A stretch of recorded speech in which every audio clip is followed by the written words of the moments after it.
Good evening. I'd like to call our meeting to order and ask the treasurer to call the roll. President Baker, Present? Mr. Brown, Vice President Cole, Present. Ms. Gibbs, Present. Ms. Hudson, Ms. Reyes, Here. and Mr. Stewart. Here. Thank you. And with that, you have a quorum, Mr. President. Thank you, Mr. Treasurer. And I would like to ask Deshaun Goncalves from East to approach the podium. He's going to lead us in the pledge this evening. I'd ask the rest of you to be upstanding.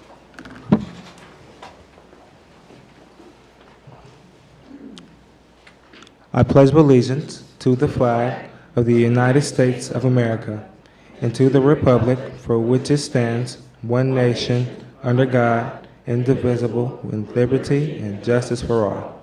Thank you. Thank you.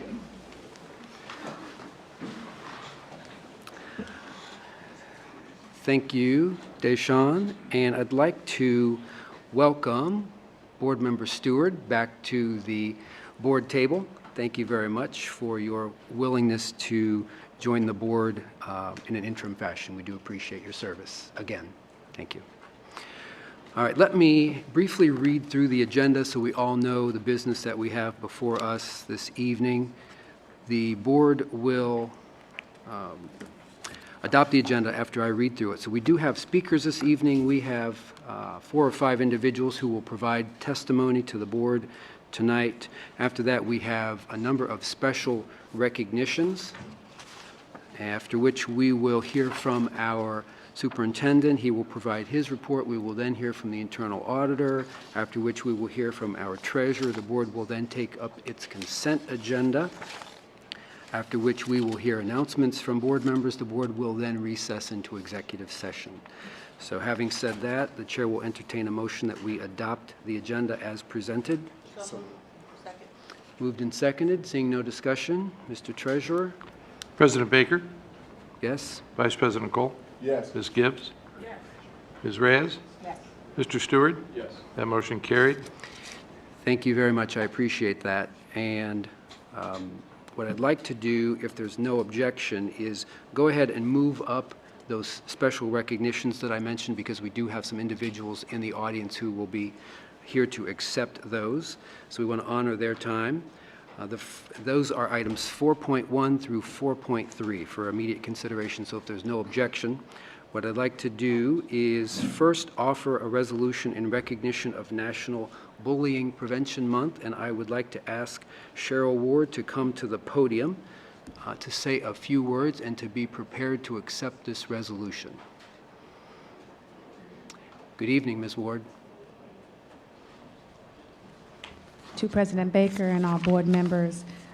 October is National Bully Prevention Month. Earlier in September, there was an email sent out to all of the principals, administrators, staff, as well as departments to be able to celebrate together and collectively. The larger piece is centered around our social emotional standards and creating opportunities at the building level and in departments to look at things like self-awareness, social awareness, decision-making skills, relationship building, and self-management. Along the key terms for the Bullying Prevention Month is a Unity Day. Unity Day is celebrated across the nation on October 24th. Because October 24th is a records day for the district, what we have asked is that buildings and departments choose to celebrate that either on the 23rd or the 25th. We are asking, where possible, for all staff and students to celebrate by wearing orange. Orange is the national color for this year, and orange represents a message of hope and support. So we continue to ask the support of this district to be able to bring awareness to this particular issue. Also recognizing some 3 key concepts: kindness, acceptance, and inclusion. Thank you very much, Ms. Ward. And I'd like to recognize the Vice President to offer a resolution. I have it here. I can see it. Right ahead. Thank you, Mr. President. It is recognized that October 2018 is the National Bullying Prevention Month. Whereas October is National Bullying Prevention Month, which is a campaign in response to the need to raise awareness of bullying that provides schools and communities with an opportunity to educate students, parents, and others about their role in bullying prevention.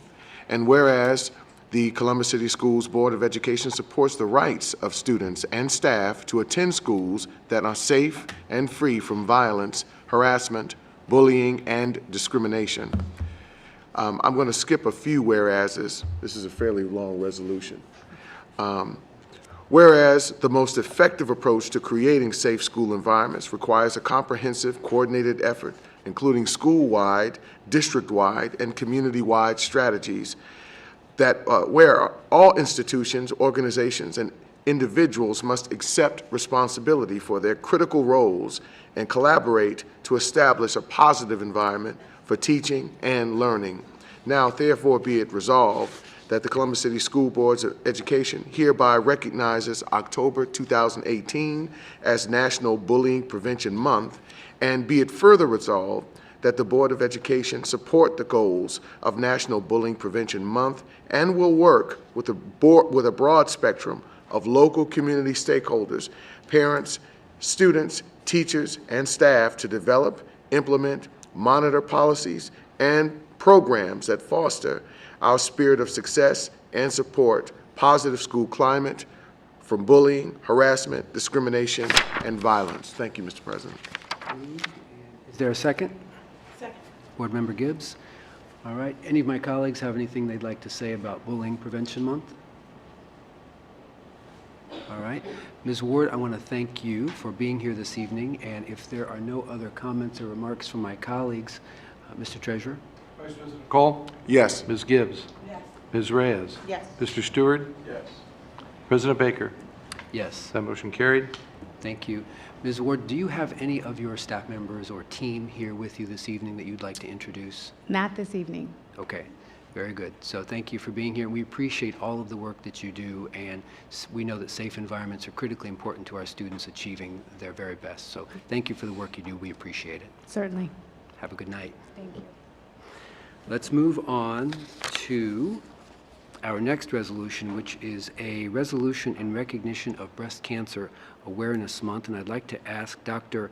William Farr, I believe he's here somewhere. Yes, he is the interim CEO of the Arthur G. James Cancer Hospital and Richard J. Solo Research Institute.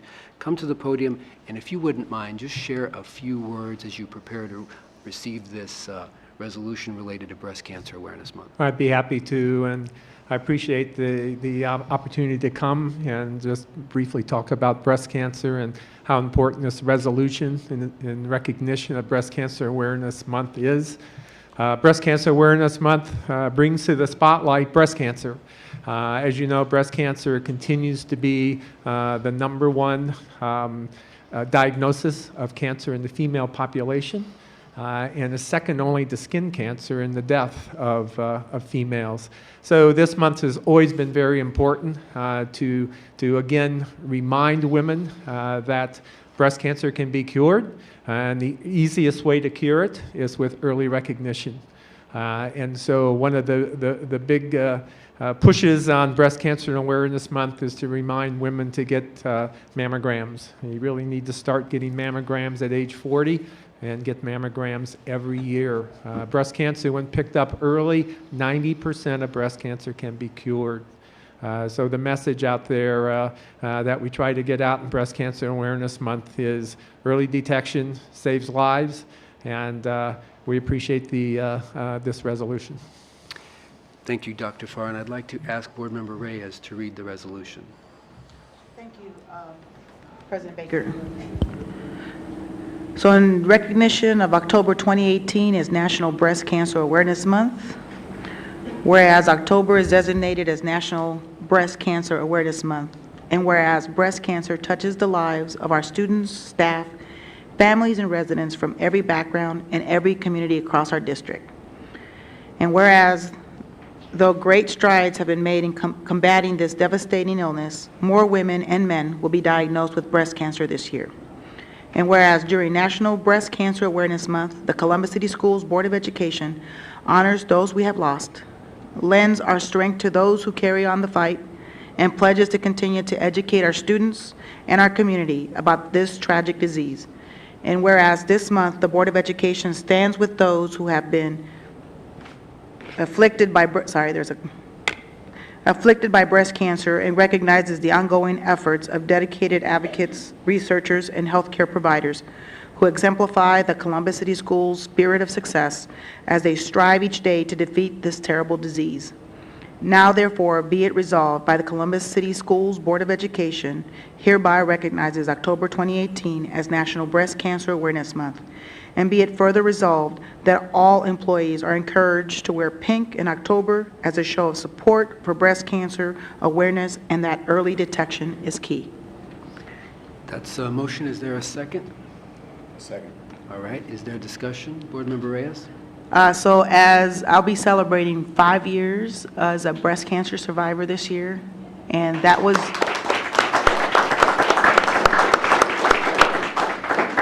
was due to early detection. So that was not something that I found. That was something that was found during my mammogram. So as you stated, making sure that we go and get tested. And I will tell you, it took me a year to let my colleagues and other, people know. But what I've learned and what I'd like to share is that what's most important for a cancer survivor or a person that hears that they have cancer is talking to the survivors, because we spend a lot of time talking to those about those who we lose, which is just as important. But when you're dealing with cancer, understanding that there's more of us that have survived, and surviving every day is so important. So I wanted to share that. And I also would like, I know that I have a lot of sisters in this room and maybe a brother or two in this room that are also survivors. So if you don't mind and if you are comfortable sharing, I would like for you to stand so that everyone knows that there's a lot of us.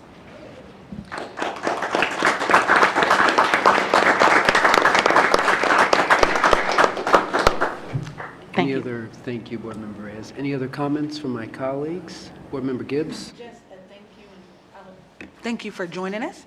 And thank you, Board Member Reyes, for your comments.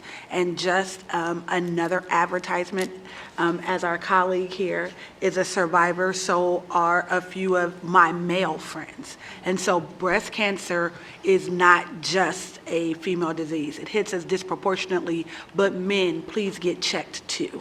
I had a friend who found it at stage 0, but still, it was still chemo, it was still treatment, and that it is very important that you take all of your health checks very seriously, because men can have breast cancer too.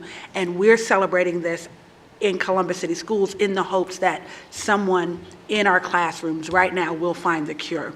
And we know that the cure is coming, and that the work that we do in our biomedical program, in our STEM initiatives, in the sciences, and all of the leaders and scholars we're producing every day will find better ways for people to detect it early and in some way prevent it. Their study in genetics, their research will make life better for thousands of people to come, just like the work that is done at OSU. So we thank you for your continual work and your partnerships throughout our district, and everything you do to inspire the next generation of medical leaders to fight this awful disease. Other comments, colleagues? Hearing none. Mr. Treasurer? Yes. Ms. Reyes? Yes. Mr. Stewart? Yes. President Baker? Yes. Vice President Cole? Yes. Motion carried. Dr. Farr, I'd like to ask you to come up front. We're going to take a photograph and present you with the resolution.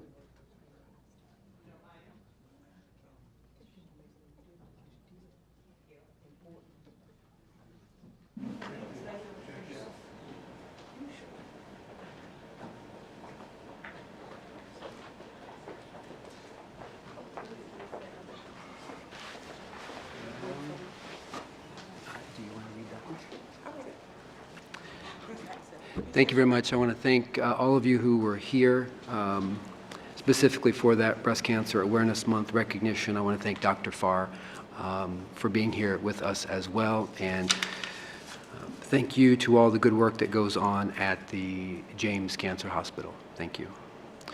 And let's move on then to our next item. This is a resolution in recognition of LGBT History Month. And I'm going to ask Jean Heald, Development Director from Stonewall Columbus, to approach the podium and just say a few words about the importance of LGBT History Month, and we'll present you with the resolution. Welcome. Thank you so much for having us this evening. LGBTQ History Month was actually suggested by a high school teacher. So I think it's more than appropriate that you are recognizing that here this evening. For many of our youth, school is the only place that LGBT recognition occurs. So for many of our troubled and questioning youth, it is a place of safety.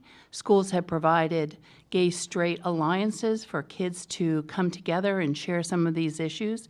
I think it applies directly towards national bullying, so I think we have a message to share with that group this evening.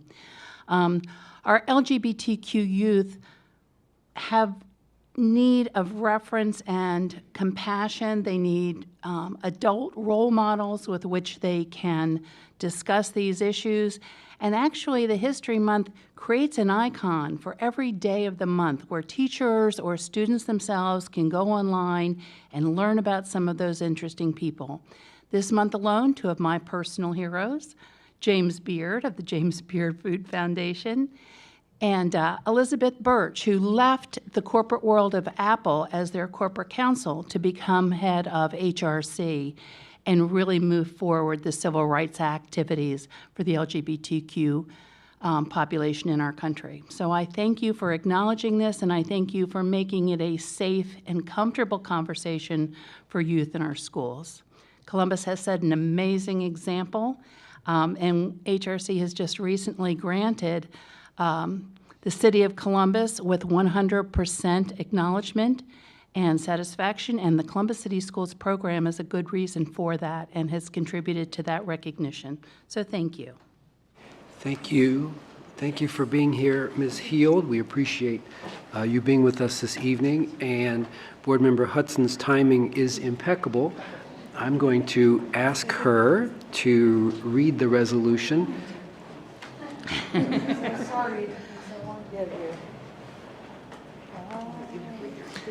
And while she prepares to do that, anyone who is here from Stonewall or who is affiliated with a GSA or in any other way connected with LGBTQ History Month, if you'd like to stand and be recognized, please feel free to do that during reading of the resolution. Stand to do the resolution, President Baker. Yes, ma'am. As you wish. So thank you very much. Thank you, colleagues. And thank you so much, Jeannie, for being here today to recognize this important, very important month. Whereas in 1994, Rodney Wilson, a Missouri high school teacher, believed a month should be dedicated to the celebration of teaching of gay and lesbian history, because in 1994 we did not talk about bisexual or transgender or gender identity. Where that doesn't say that in here, I'm just adding that. Whereas lesbian, gay, bisexual, transgender, questioning intersex, and asexual Americans have made and continue to make great and lasting contributions to continue to strengthen the fabric of American society. And whereas encompassing a number of historically important days, October is set to remind both LGBTQIA and wider communities of the important roles LGBTQIA people have taken in creating social, legal, and political worlds in which we live today. Whereas LGBT History Month sends an important message about the vital importance of recognizing the role of gay, lesbian, bisexual, and transgender people in American history. And according to the Equality Forum, a national LGBTQIA civil rights organization, LGBT History Month provides role models, builds community, and makes civil rights statements about our extraordinary national and international contributions. Whereas, as part of Columbus City Schools' Spirit of Success, the Board of Education Appreciation recognizes the importance of LGBT History Month as an effective means of educating and calling to action members of our community to work together to promote equal protection of all students and staff, regardless of sexual orientation and gender identity. Now therefore be it resolved, the Columbus City Schools Board of Education hereby recognizes October 2018 as LGBT History Month. And I'll just say with this, thanks to colleagues here, all the colleagues here at this table, Columbus City Schools has a very fulsome anti-discrimination policy that covers all aspects of our operations, prohibiting discrimination based on sexual orientation and gender identity. And I thank my colleagues for the recognition of this month today. And Jeannie asked if you have any comments or questions. Pardon? Jeannie, we thank you for speaking already. I am so sorry. A motion, is there a second? Second. Moved and seconded. Any further discussion, colleagues? All right. Mr. Treasurer? Ms. Hudson? Yes. Ms. Reyes? Yes. Mr. Stewart? Yes. President Baker? Yes. Vice President Cole? Yes. Ms. Gibbs? Yes. Motion carried. Thank you very much. Ms. Heald, would you mind coming up front so that we can take a photograph with you and the resolution?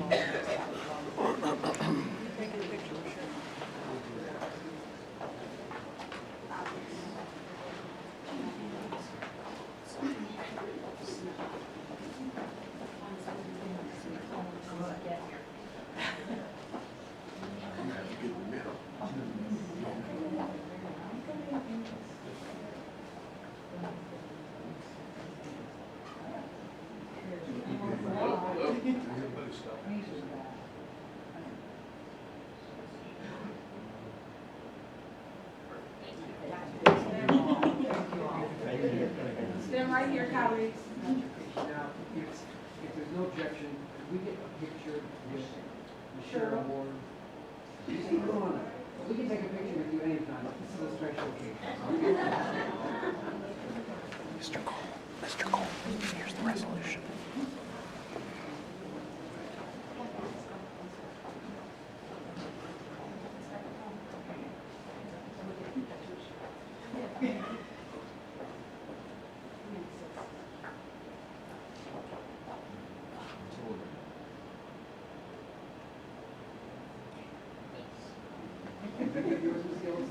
Yes, I did, sir. Thank you.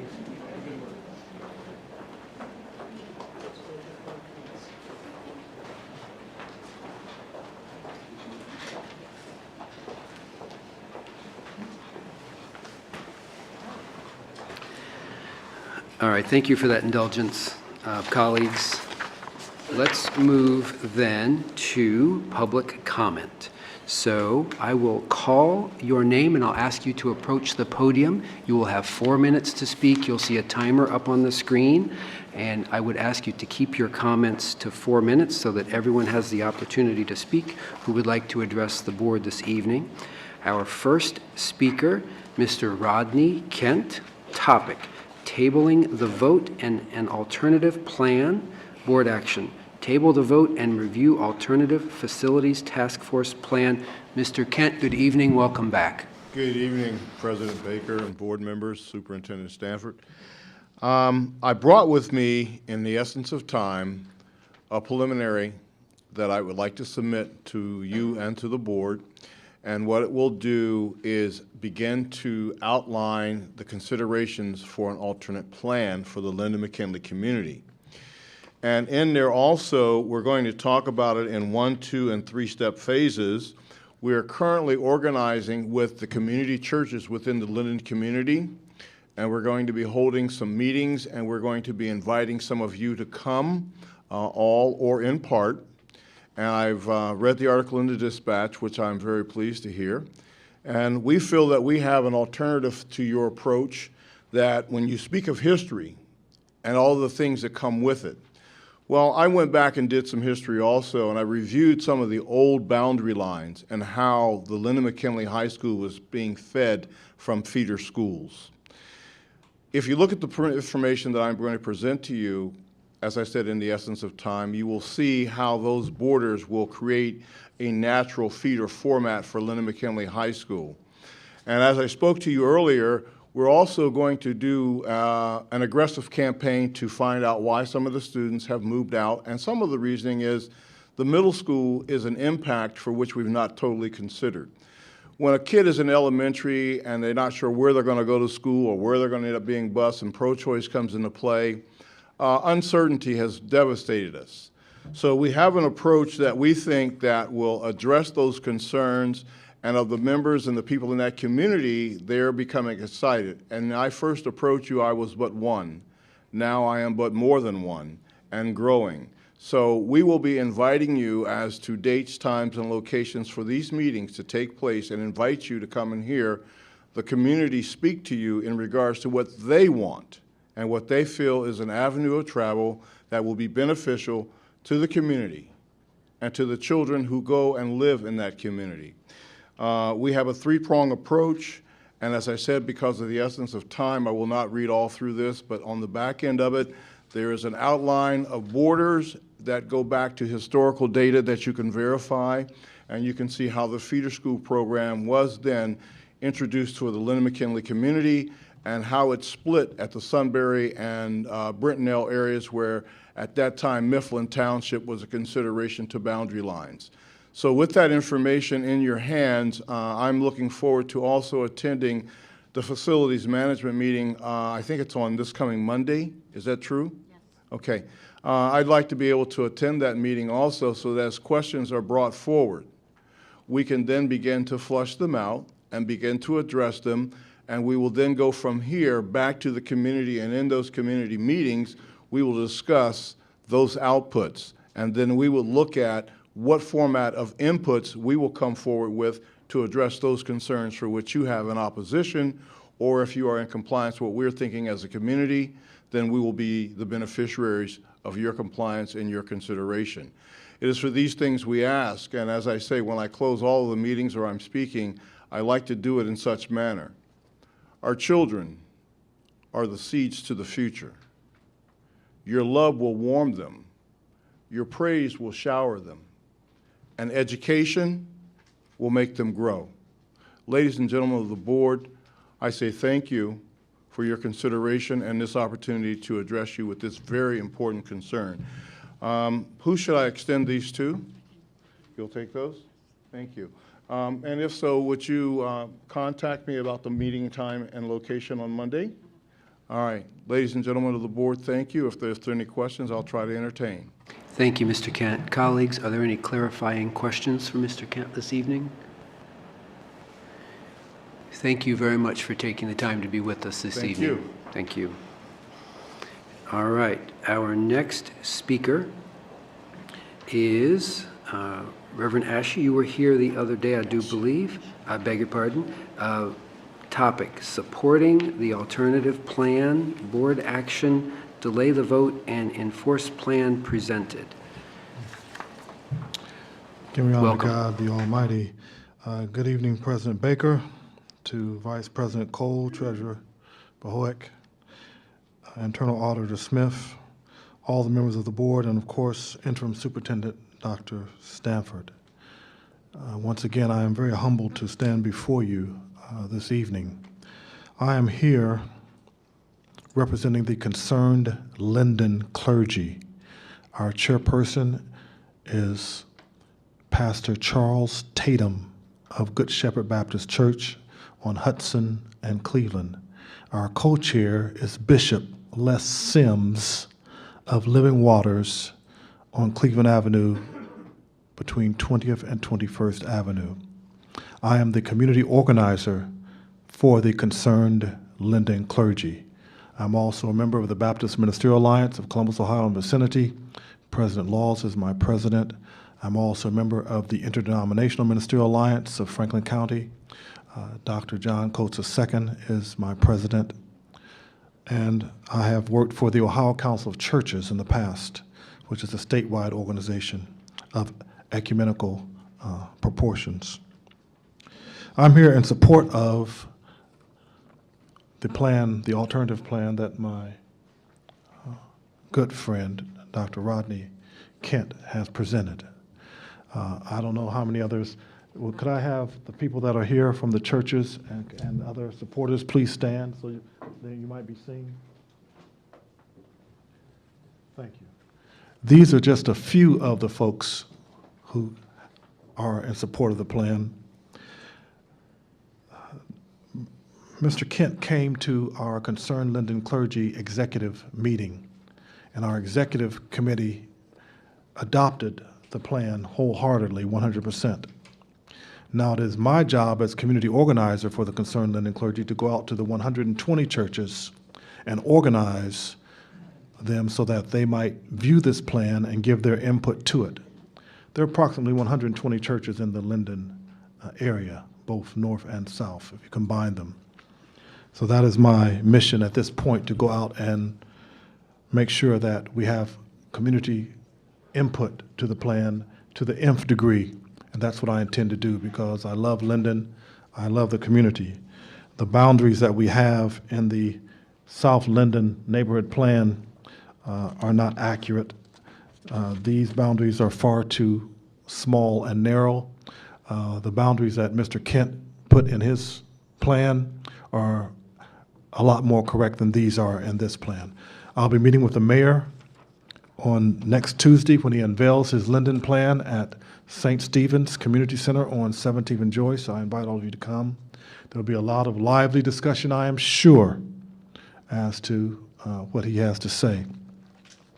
In conclusion, I went to the Linden McKinley homecoming on this past Friday, talked with Dr. Bland, the principal, for quite a while.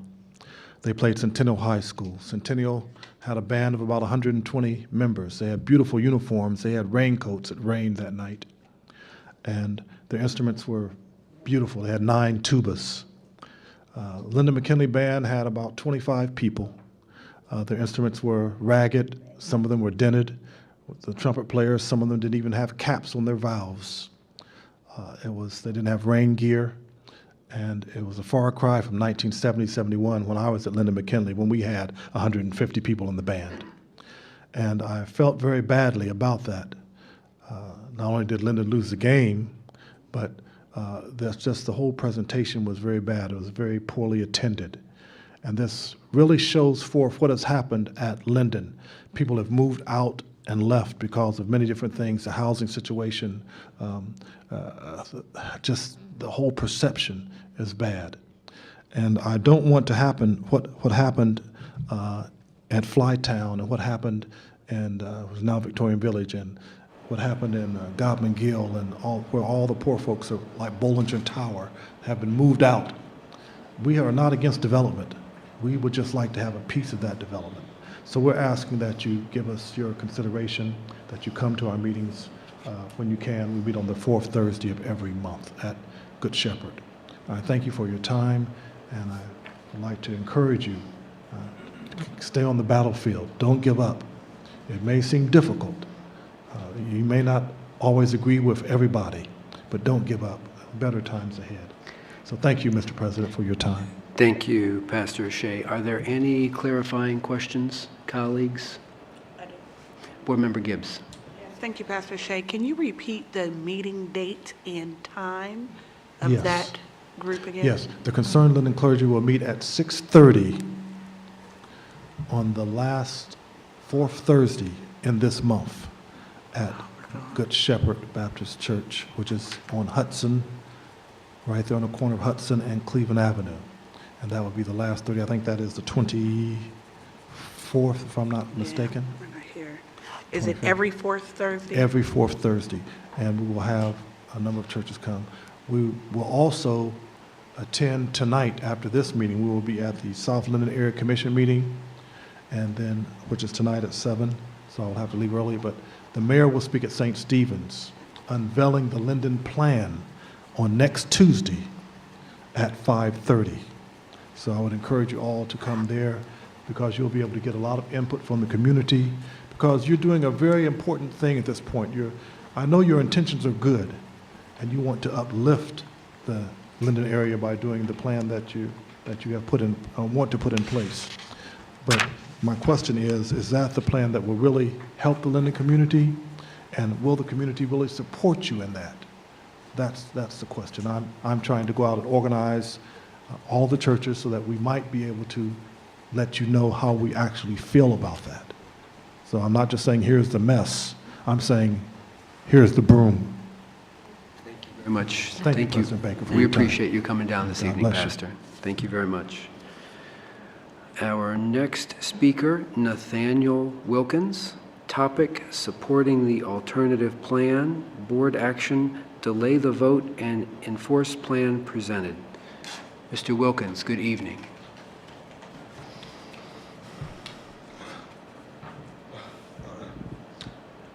Good evening, President Baker, Vice President Cole, Treasurer me, Intern Otter Smith, board members, Intern Superintendent Dr. Stanford.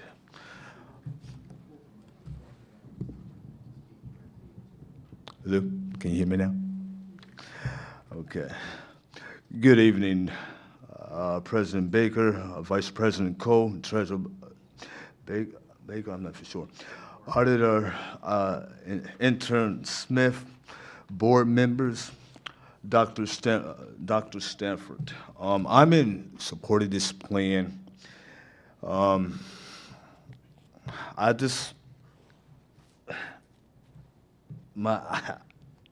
just want to say I'm in really support of this.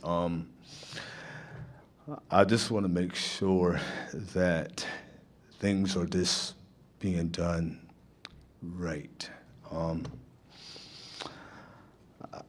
I don't know, but I want to use my time to Mr. Cole back there. Thank you for my time. Thank you for taking the time to come down and address the board this evening. Any clarifying questions for Mr. Wilkins? All right, thank you very much. We have two more speakers this evening. Next speaker, Callista Mills. Topic, speaking on graduation requirements. Ms. Mills, are you with us this evening? All right, very good. We'll move on then. Deshaun Goncalves, who I think you all saw earlier, leading us in the Pledge of Allegiance. Here, his topic is speaking on graduation requirements. Mr. Goncalves, please come back to the podium. Good evening.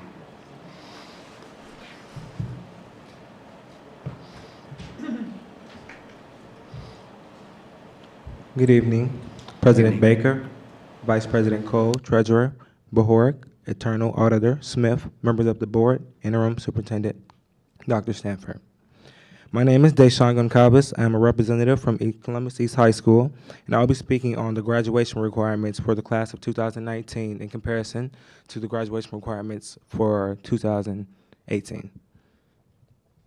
The class of 2018 had various alternative pathways to lead them to graduation, and I believe that those same graduation requirements should stay in place for my graduating class.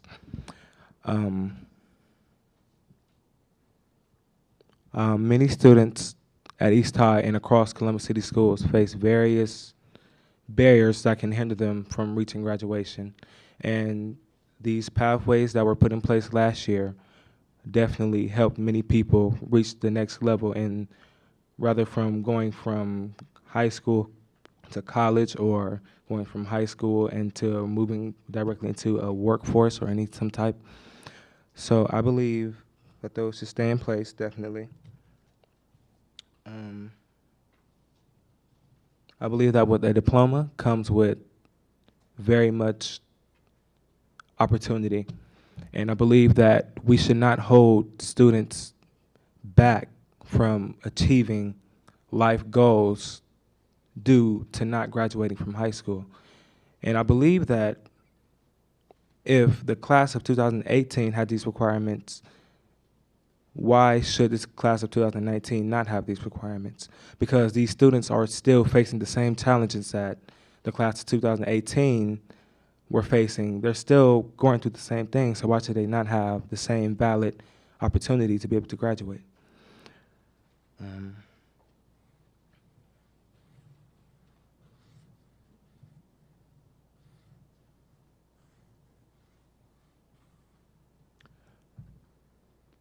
A very close friend of mine, who's a class of 2018, she graduated. She faced many obstacles that could have held her back.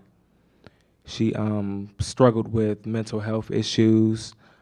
She had very many problems at home that were just not normal, that you would think many children would have to go through. But these alternative pathways helped her cross the finish line, and now she has moved on to a HBCU, and she's doing very well. Her future is looking very bright. So I'll reiterate again, I do not believe that students should be held back due to not graduating from high school. Granted, I do not believe in students not working hard for what they want and what they need. But I also believe that no situation is the same. Many people do not have the same outlook on everything that I have. Many people do not have the same support system that I have had. Situations could be much worse, and I believe that needs to be thought of when thinking about these things, about these children moving on with their lives. So as I close, please remember that the speed of this team in this very critical matter supports the speed of each of our teams in our schools. My name is Deshaun Goncalves, and thank you. Have a good evening. Thank you for being here with us, Deshaun. Are there any clarifying questions from my colleagues? Yes, ma'am, Ms. Gibbs. Statement, thank you so much for coming to speak to us. We oftentimes make policy, but it's we don't get enough times to see the people that they impact. So we love when our students come and speak to us. Thank you for having the courage to speak, and your words and your convictions have been heard. And we will Thank take you. them into consideration. Thank you so much. Mr. Vice President. Thank you, Mr. President. Thank you again, young man. Thank you, Deshaun, for showing leadership on behalf of East, for taking the opportunity to dispel the myth that not enough of our young people know how to speak or stand up and speak out on issues that impact their lives directly. I also encourage you to contact a few individuals. One would be, you tell me when you're ready, I'm ready. State Representative Herschel Craig. His name is spelled like Hearsel, H-E-A-R-C-E-L, Herschel Craig. He is your Ohio state legislator in the 26th House District. I would also encourage you to, while you still have time, give Charlita, that's C-H-A-R-L-E-T-A,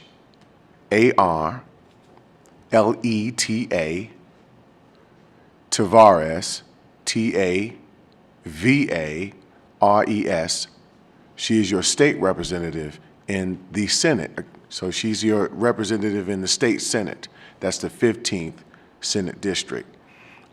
Please give them a call. Reach out to them. Tell them this board sent you so that we have some stronger advocates on behalf of education in our State House who understand that we created these pathways, that we adjusted our policy a couple years back to accommodate students alternative opportunity to get a diploma in this district and get it in any number of ways, whether it's CTE, whether it's gifted and talented.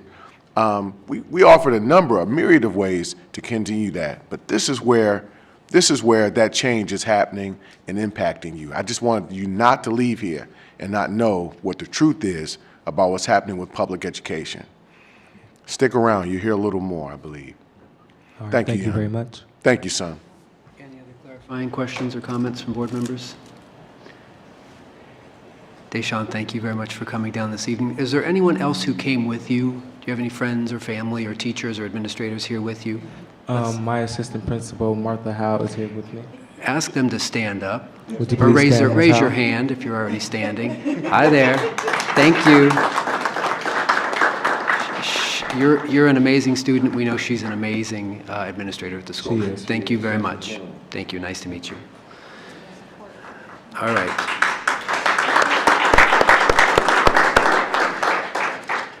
I don't believe we have any other speakers this evening.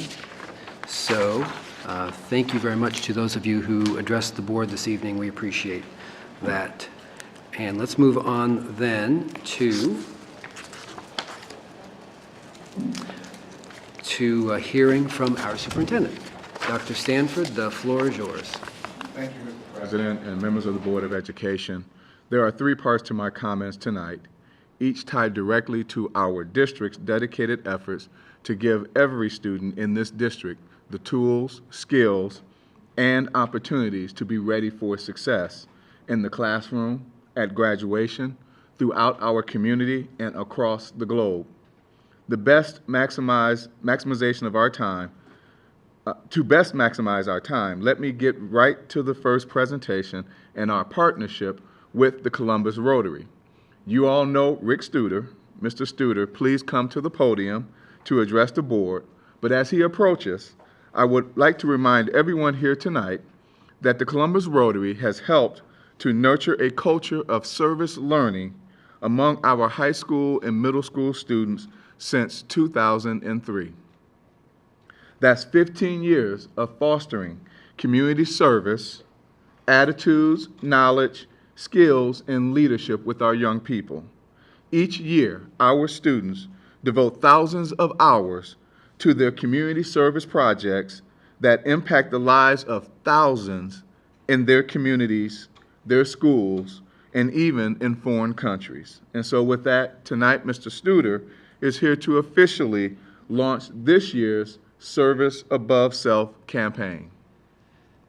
I have nothing to add. Thank you very much. I asked Mr. Kent to stick around just a minute. Small world. When I was in high school, I played basketball, and our team played his team in the district tournament, and I was assigned to guard him, and I want you to know, I held him to, I think it was like 74 points. I mean, I still haven't forgiven you. Why don't you go? Okay. Sorry. My wife also loves Dr. Farr, but medically only, because she's been a patient of his, and he's wonderful. Thank you, President Baker, Vice President Cole, Treasurer Bohoric, Internal Auditor Smith, Interim Superintendent Stanford, members of the board. You have a handout. I'm going to do like a minute and then get out of your way. But Dr. Stanford, thanks. Can you believe 15 years already? I mean, this is pretty amazing. I'm going to read you just the quick overall goal on the sheet you have. This whole Student Service Above Self program goal is to conduct and celebrate the highest quality, highest impact, serious issue focused, student-driven community service projects as possible. Projects that reflect positively on the people served, the students, faculty, and community organizations involved, each high school, each middle school, Columbus City Schools overall, and Columbus Rotary. That goal remains in place. We just keep enhancing and evolving the participation of our middle schooler and high school students and the impact that they make through these projects. The supporting goals all boil down to we're going to just keep smothering your faculty members who work on these projects with their student teams. We're going to smother them with support from me, other Rotarians, community organizations that I recruit, and it just keeps getting better and better in that regard. For instance, I was at our annual project launch meeting where we had 100 or so middle school students and their faculty advisors come together for some real deep project planning this morning. Yeah, it's just fantastic. Ms. Ward, there were a number of teams that are really interested in bullying, and I suspect it's okay if I have them contact you as a resource. They would appreciate that a lot. You'll love them. They're serious about this. Great. And we also have teams working on LGBTQ inclusion and cultural inclusion, and I think the Stonewall person left, but we'll find her because she'd be a great resource for some of those teams as well. That's pretty much it. Audience, this program has been in place for a long time, as you heard.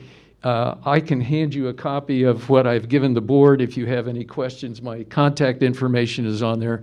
It'd be just wonderful if you were interested. We'd be happy to tell you because bottom line, like you said, hundreds of students every year giving their brains, their hearts, their hands to serve thousands of people. And as it says at the bottom, salute to these kids for boosting hope and confidence about a positive future for schools, families, neighborhoods, city, country, and world. Our world needs this boost of hope, and we get it. We get it from them. We had the students sign this banner this morning, and I'm going to give it to you, Dr. Stanford.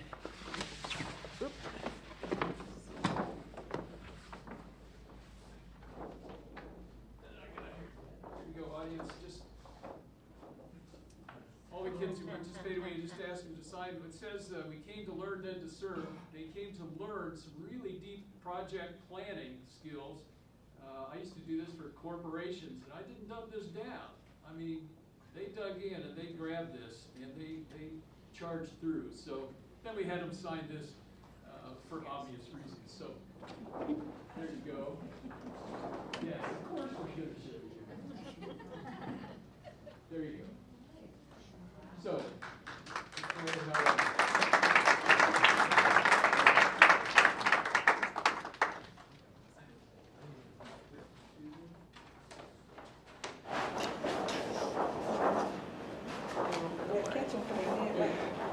Mr. Studer, thank you very much for Quite welcome. 15 years of partnership. Colleagues, should we take a photograph with Mr. Studer and the banner before it gets all the way rolled up? All right, one more picture. One more picture. Come on up, everybody. Jeepers.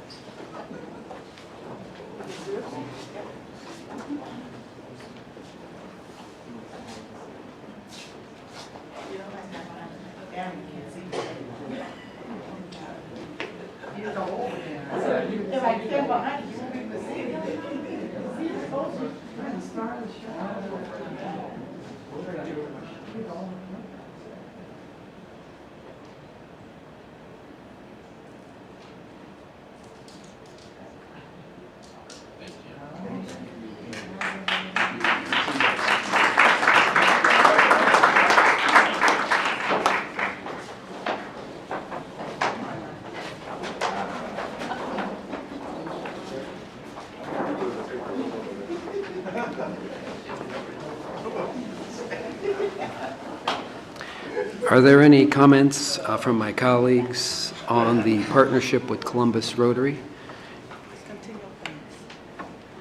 Just thank you again, Mr. Studer. Thank your Rotarian colleagues for us as well, and we look forward to continuing this relationship many, many years into the future. Thank you, Mr. Superintendent. Thank you, Mr. President. Next in the presentation, at the board's request, we want to devote some time tonight to provide an overview of the district's recent local report card issued by the Ohio Department of Education. We know that there's far more to measuring our children's learning and growth than what's scored on the state's annual report card. But that does not mean we should dismiss the data and insight we can extract from the report card and use that data to develop better instruction, curriculum, classroom opportunities for our students. I have asked our Chief Academic Officer and our Chief Accountability Officer to put together a brief presentation tonight with their teams to take this board and our listening community beyond the letter grades. It's my hope that you will get a glimpse of both the shortfalls and the gains that we've made, that you will have a better appreciation for how our educators have responded to the constant shifts in scoring and expectations by the state of Ohio, and that you will see the value in our immediate plans to pinpoint key academic elements where our students have the greatest opportunities for improvement. I am also very pleased that you have asked the administration to plan 3 additional board work sessions that will allow the Board of Education to take an interactive and hands-on deeper dive into the data patterns and the lessons learned from the data to benefit our students. I believe there are 5 important key takeaways tonight that will best position the Board of Education for the future work sessions. First, there is immeasurable growth on 16 of 21 state assessment measures. More Columbus students are meeting or exceeding proficiency levels this past year compared to previous years, averaging at least a 5.5 percentage point improvement. And there were gains on 3 key report card indicators: K-3 reading, gap closing, and the graduation rate all had better scores. In fact, the district's gap closing score more than tripled from last year, jumping from 9.9% to 29.2%. That's the kind of growth that will be essential to moving the district's overall grade score. Second, data at the grade level reveals progress by our students to achieve at least a year's worth of learning and growth in reading and in math. However, because many students often start the year below the state's proficiency levels, a year's worth of growth is not enough to catch them up. That means we need to invest in more interventions and training to prevent any kind of slide where possible and to give our students a boost in learning. The third takeaway, which is related to that boost, is our proposal tonight in the agenda to ignite an academic surge in elementary reading and in high school math. In short, we're asking the Board of Education to approve a new $2 million investment to improve elementary reading and high school math. The largest share of those resources will go to our K-3 literacy surge, which will include specialized professional development for 400 of our elementary teachers to make them stronger 21st century reading educators. A re-engineered winter break reading kit with essential learning activities for students to do over the holiday break. And this is one of those areas where we believe the community can assist us with helping parents to get to the libraries, and we can also advocate for the public library to engage our students in reading activities over the winter break. 40 new part-time instructional assistants dedicated to supporting student progress in reading. And last but not least, an expansion of our successful Super Saturday Reading Academy. This academic surge will also target high school geometry. The math standards have changed and are more rigorous. They continue to trouble our students when they take the test. We are providing our math teachers with this surge more training to diversify their toolkit. We will have specific focus on geometry to move our students forward. This is a part of the natural evolution and growth of our teachers to keep pace with the changing expectations of the profession and the community. We will invest in specialized professional development for those high school teachers to expand their toolkit of strategies and activities to improve the ability of our students to master 21st century integrated math. The fourth takeaway tonight is more of a reaffirming statement about who is best positioned to help our students be ready for success.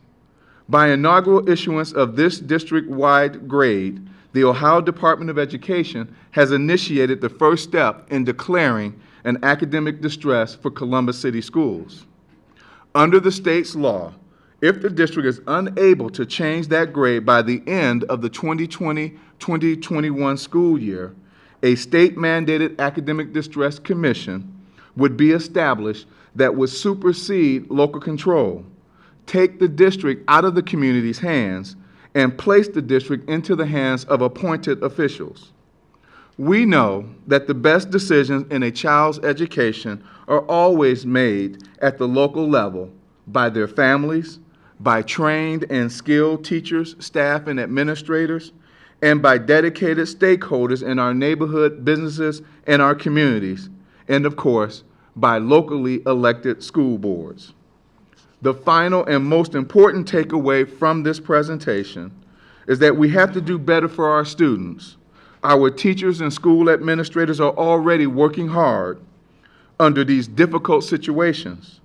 In addition to working hard, we have to work smarter using our technology and collaborative talents to make sure that we are meeting the needs of our students.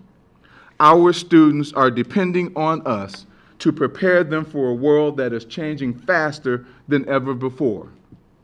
Just think about this. It took 22 years for television to gain 50 million users. It took the internet just 7 years, and Pokemon Go just 19 days to reach the same number of users. We have to believe in our children's ability to be successful at all levels of our district. We have to look into the eyes of our children each and every day and imagine what they will become with our help. Firemen, engineers, doctors, inventors, and yes, even a teacher in Columbus City Schools. That's why we need to act with a sense of urgency, with data driving our decision-making to make sure that they are prepared for the future. With that, let me ask Dr. Klein and Ms. Gillison to take us on a journey through our state's 2018 local report card. Dr. Klein? Thank you, Dr. Stanford. To President Baker, to Vice President Cole, to the members of our Board of Education, Treasurer Bohoric, Internal Auditor Mrs. Smith, and to our Education Director, Rhonda Johnson. I thank you for the privilege and honor to stand before you this evening with my colleague, Alicia Gillison. It is together that we will bring you a 20,000-foot level on our local report card as it relates to Columbus City Schools. Schools and districts report information for the Ohio School Report Cards on specific measures within 6 broader components. The components are achievement, progress, improving at-risk K-3 readers, gap closing, graduation rates, and prepared for success. This is the very first time in the state of Ohio we have had an overall grade. This is a snapshot of the 2017-18 district report card for Columbus City Schools. As you can see, we must put an action plan into place immediately and create an academic surge. We did receive an overall D in the component titled graduation rate, which is an increase from last school year, and a D in improving at-risk K-3 readers. So you might ask, so what does the report card look like over the last 5 years? The report card has changed every year for the last 5 years. We have had different components, different tests, increased benchmarks, and even different algorithms. As you are aware, there is an ongoing debate right now as to whether our report card will be changing once again. These frequent changes have led to confusion for our families, our staff, and most importantly, our students. Whether it is the cut score for promotion purposes for our 3rd grade reading guarantee, or alternative graduation pathways, as you heard the young man speak of earlier this evening. The state moves the goalposts frequently. Take a look at the scores displayed here over the last 5 years, and please pay particular attention to the progress component. For the 2014-15 school year, our district and many of the individual schools in our district earned A's and B's in progress for students achieving more than a year's worth of academic growth in 1 year. But just 1 year later, even though we did not change our practices or stop our successful efforts in the classroom, the state moved the scoring on these indicators, moving those goalposts once again. The overall letter grade is now calculated by using results of the 6 components. You can see them there in front of you. They are 20% achievement, 20% progress, 15% improving at-risk K-3 readers, 15% on gap closing, 15% on graduation rates and 15% on prepared for success. Our first component that we'll review this evening is the achievement component. The achievement component represents whether student performance on state tests met established thresholds and how well students performed on tests overall. The new indicators in this component this year are measured such as chronic absenteeism and end-of-course exam improvement. The achievement component grade is calculated combining the performance index score and the indicators met score. The performance index score contributes 75% toward the component grade, and the indicators met score contributes 25%. The achievement component represents the number of students who passed the state tests and how well they performed on them. New this year are those two new indicators we discussed, which measure the chronic absenteeism improvement indicator, which measures the number of students who are chronically absent. Please note that this is defined as missing at least 10% of the school year, which includes both excused and unexcused absences, and the efforts to reduce that number. The end-of-course improvement indicator measures the performance and improvement on retaken end-of-course exams. As you can see from our district score on the achievement component and indicators met, we have a lot of room to improve. The 0 out of 24 indicators met here specifies only the academic and end-of-course indicators and not the total indicators. We did receive a D on the performance index portion of the score. The indicators met measure represents student performance on state tests. It is based on a series of up to 23 state tests that measure the percent of students proficient or higher in a grade and subject. Schools and districts are evaluated on the gifted indicator as well. The chronic absenteeism improvement indicator and an end-of-course improvement indicator giving districts and schools up to 26 possible indicators. Now you might wonder, what is the passage rate for each of those tests? The passage rate before you can get any points is 80%. Please note that this is where the new chronic absenteeism, gifted, and end-of-course indicators are located as well. Note that we are currently 24.1% improvement on our end-of-course, or EOC, as our high school teachers would say, exams. We need only to be at 25% to achieve this indicator. We will do it next year. This needs to be one of our immediate goals. That is less than 1%. The performance index, this calculation allows us to look at the measures, the test results of every single student, not just those who score proficient or higher. So this gives us a little better of a fair shake. There are 6 levels on the performance index, and districts receive points for every single student in each tested category.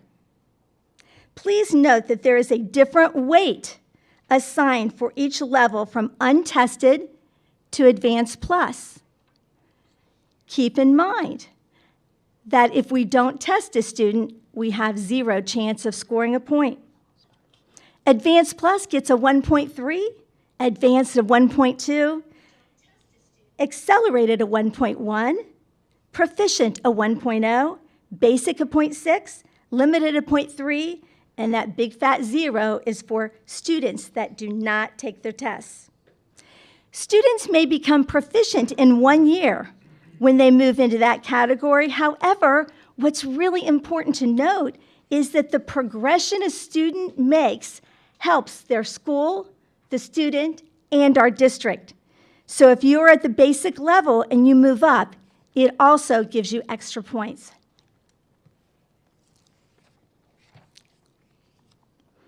Our second component to discuss this evening is one of progress or value added. The overall progress component grade is calculated by combining the 4 measures. 55% is contributed from the progress grade of all students, 15% progress grade of our gifted students, 15% the progress grade of our students with disabilities, which includes all disability categories, and 15% is contributed from the progress grade of students whose academic performance is in the lowest 20% of students statewide. You can see our marks for the progress component as well as each subcomponent. All tests are used to measure growth in grades 4 through 8. At the high school level, only ELA, English Language Arts, and mathematics tests are used. A group that has made more than expected growth earns the school or district an A or a B grade. Expected growth by a student group gives the school or district a C grade. A student group that has made less than expected growth results in a D or an F grade for the school or the district. Our third component is titled Improving At-Risk K-3 Readers. You might remember that as the old K-3 literacy component. The state just changed the name. It's the same thing. This component is related to Ohio's third grade reading guarantee, which aims to make sure all students are reading at grade level by the end of the third grade. The guarantee drives attention to students from kindergarten to third grade who are struggling readers and makes sure they get the help they need to succeed in reading. Through this initiative, districts and schools diagnose reading issues, create individualized reading improvement and monitoring plans called RIMPs, and provide intensive reading interventions. Improving at-risk K-3 readers uses results from 2 assessments: a reading diagnostic given to all students in kindergarten through grade 3 at the beginning of each school year, and the Ohio State's third grade English Language Arts test, which is given to third graders twice during the school year. Students who do not score proficient or higher at the state's third grade English Language Arts test are not receiving services through a reading improvement and monitoring plan, otherwise known as the RIMP, are deducted from a district's or a school's score. Columbus City Schools only had 2 RIMP deductions last year, which is impressive for the amount of students we serve. Please note that while our state report card displays an 85.4% promotion rate from 3rd to 4th grade, our actual promotion rate, which includes summer test results and retained 3rd grade students, was actually 88.2%.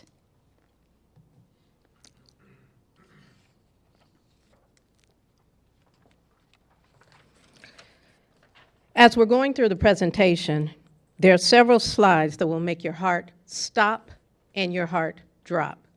But there are some things that you should know. Prior to the report card ever coming out, we had started developing our 5-year strategic plan. Prior to the report card coming out, we had started implementing initiatives as Reimagine Me conference, as in our Common Instructional Framework. The research of Doug Reeves talks about 90-90-90 schools. Those are schools where there's 90% economically disadvantaged students, 90% minority students, and 90% of those students that are high performing.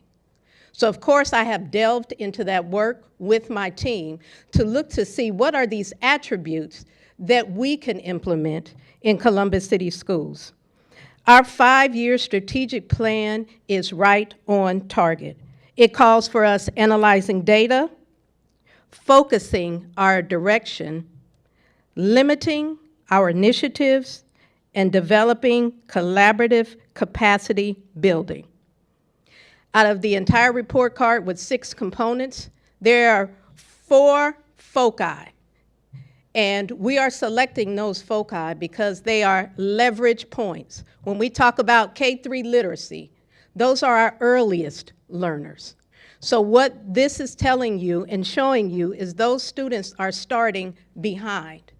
So we're putting in intense interventions, and it's a 3-pronged approach. We're doing teacher leader capacity, and that's intense professional development, focused on the data and the research, iReady progress monitoring, and that's instantaneous feedback for young people. As if you are playing a basketball game, they don't wait till the next week to give you the feedback. The coach calls you off the court, gives you that feedback, and then sends you back out there for an improved performance. And then our Ohio improvement process that's going to guide everything we do. So we have teacher leader capacity, student capacity, and that's the Saturday Super Reading expansion. And we did the Super Reader Academy last year, and it demonstrated results. And upon that demonstrating results, we expanded it to more students. Why just third grade students if we know that our K-3, our kindergartners, first graders, and second graders are coming behind? We need to close and narrow that gap. And then the last area on here is family capacity. And I want to call that family and community capacity. And that's basically our Super Reader Academies aren't just for our students, aren't just for parents to drop their children off. They're for parents as well, so that parents can learn the strategy to understand the activities that they can do at home to help their readers. Because learning doesn't stop at the end of the day. Learning doesn't stop at on Fridays at 3:30. Learning is 24/7 for our kids and our families. Three-pronged approach: teacher leader capacity, student capacity, and family capacity. Our fourth component is the gap closing. The gap closing component compares the academic performance of each student group against the expected performance goals for that student group to determine if there are gaps and whether improvement is occurring. Schools and districts must close the gaps that exist between groups of students based on income, race, ethnicity, or disability. This component shows how well schools are meeting performance expectations for our most vulnerable students in English language arts, mathematics, and in graduation. A new element to this component, English language proficiency improvement, measures the improvement English learners make toward English language proficiency. Student groups with fewer than 25 students are not rated. You can see our district grade for the gap closing component for the 2017-18 school year.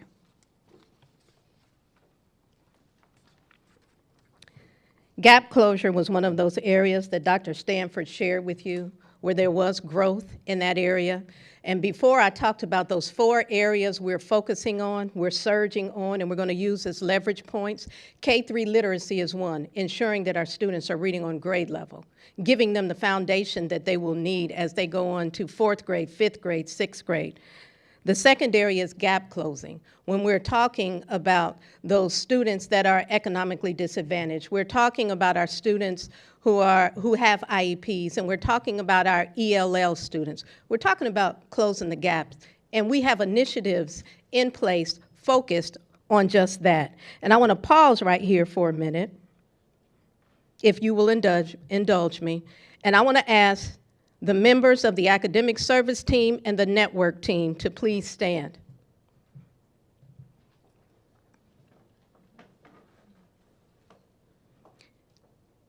When we talk about accountability measures, our students should not be the only one to bear accountability for this report card.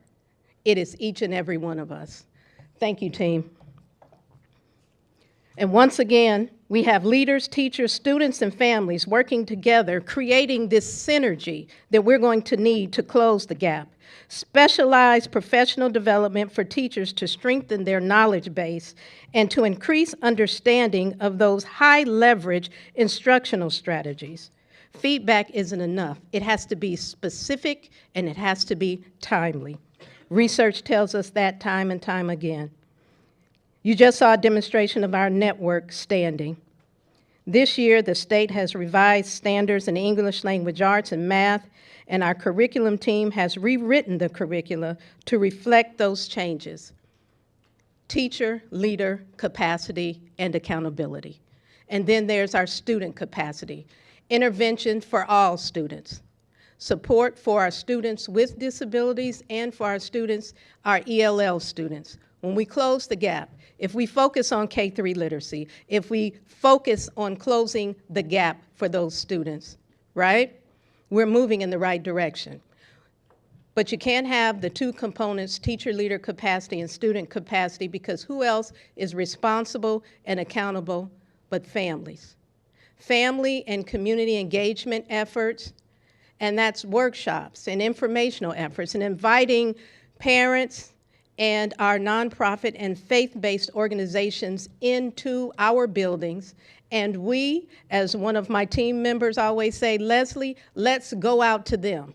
And so that is a commitment from each and every one of us. We have family ambassadors in our buildings, and that's the new name for parent consultants. So if you hear family ambassadors, they are our new parent consultants. So I want you to keep in mind that foci, K-3 literacy, making sure our kids are reading on grade level, closing the gap for each and every one of our students.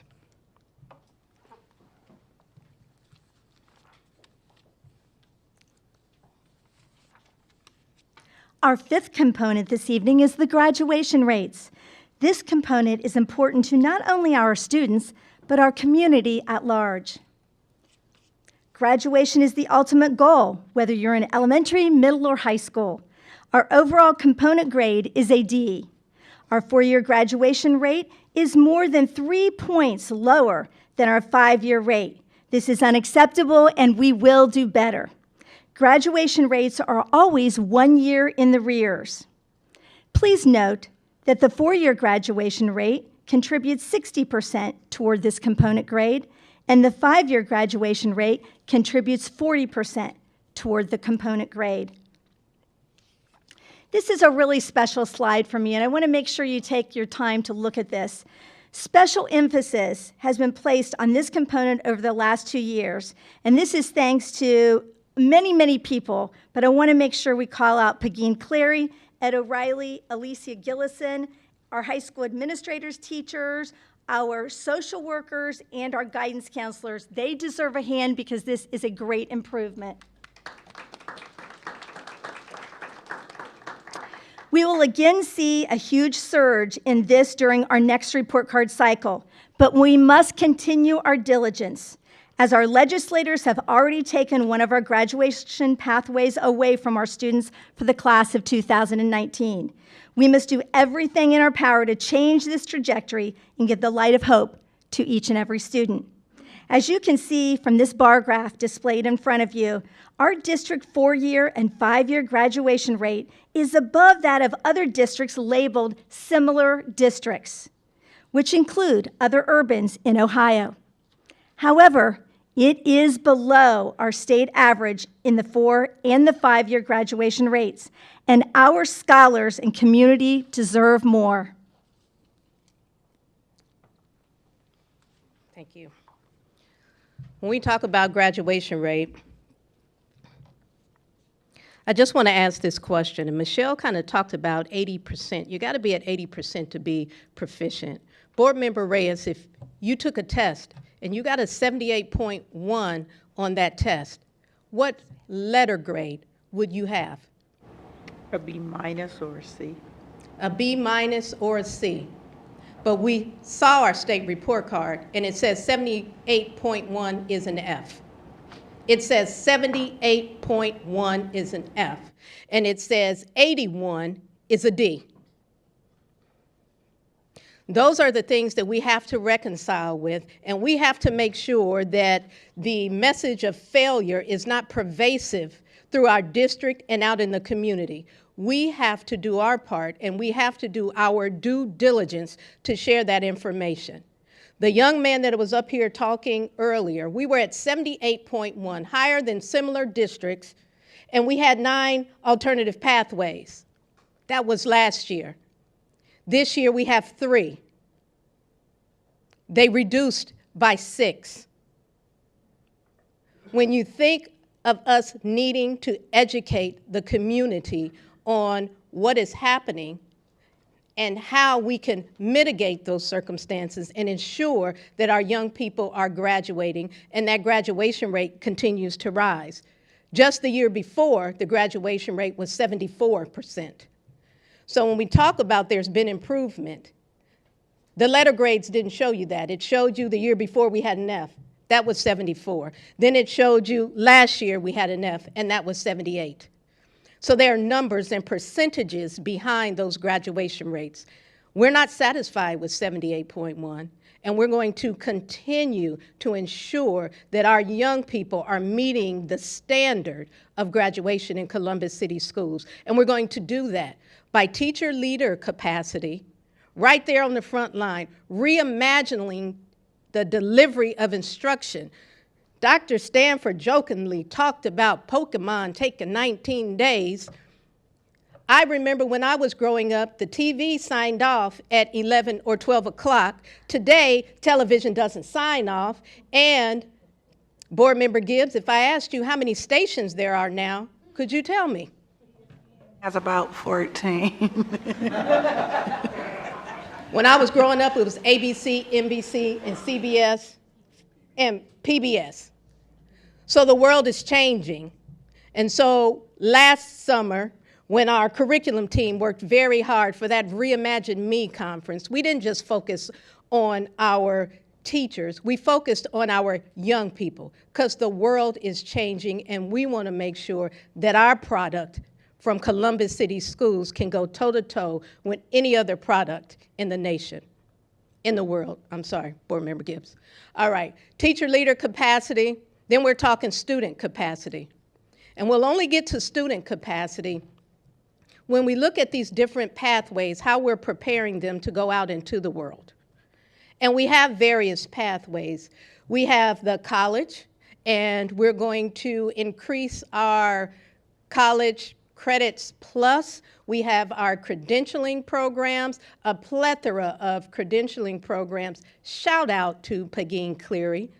We have graduation coaches and mentors, and our coaches were hand select. We didn't just get any graduation coach. We got graduation coaches like Gilda Battle Taylor, graduation coaches like William Dorman, graduation coaches like Deborah Copeland, those that know how to build relationships and how to motivate our young people and their parents, which leads me to the next, which is family, having the family engaged. And while I hope people are watching, and especially parents, everyone has to understand that the graduation requirements have changed yet again. If you're sitting at home and you feel like there are 9 alternative pathways, I'm here today to tell you there's not. So please contact your schools, contact your counselor, your principal, your I Know I Can advisor, get into that building, sit down with them so that you and your child can map out that individualized pathway for their success.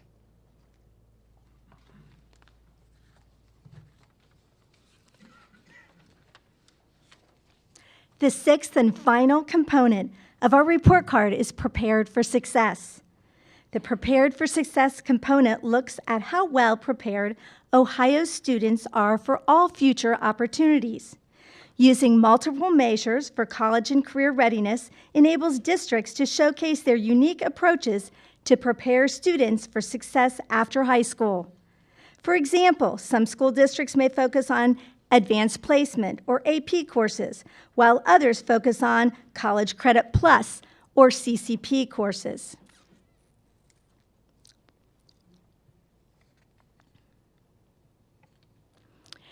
Here you can see an example of the Prepared for Success diagram. A district earns 1 point for every student who earns any of the following: ACT or SAT remediation-free scores, an honors diploma, 12 points through an industry-recognized credential that Alicia was just speaking of, in one of the 13 high-demand career fields. If a student achieves more than one of the above, the district still earns 1 point for that student. You add the total points the district earned on the 6 measures, then divide that number by the total number of students in the adjusted classes. of 2016 and 2017. The maximum points possible are 1.3 per student. New this year, this is the third and final year where the component grade scale has increased.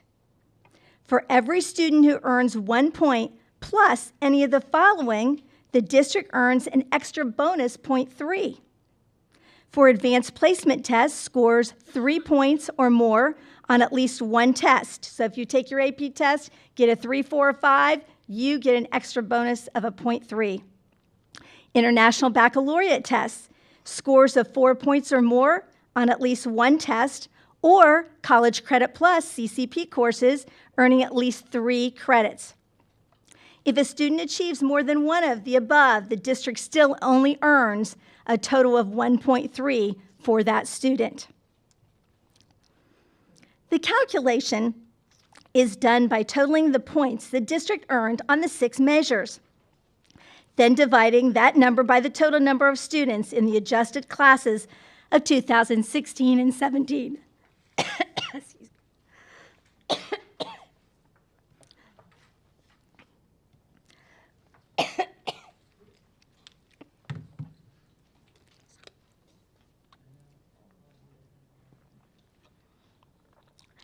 so much.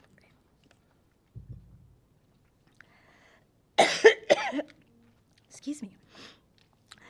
You can see that our district score on the report card for this component.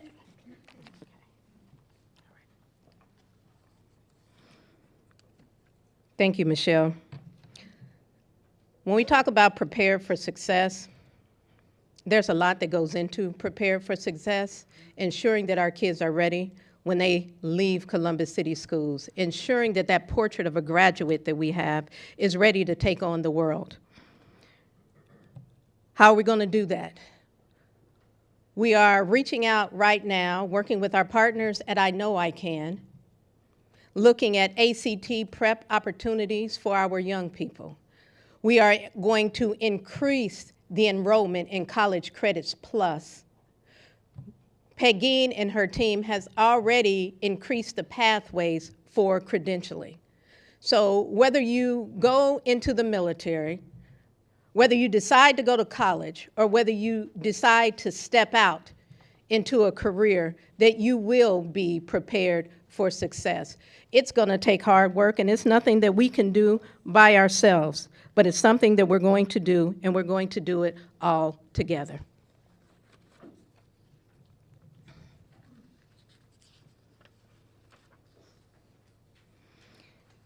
It's imperative for me to restate that during our collective drafting of the 5-year strategic plan, we began examining our methods, curriculum, assessment, student and family engagement. It boiled down to reciprocal accountability, not just students being accountable, but each and every one of us being accountable. Please hear me. When I say this report card is not an indictment on our students' intellectual efficacy or capacity, the grades do not show the improvements made from one year to the next. Dr. Stanford shared the gap closing measure from 9 to 29. That's significant. 4-year graduation rate from 74 to 78, all while our targets are moving. The measures are moving. The calculations are changing.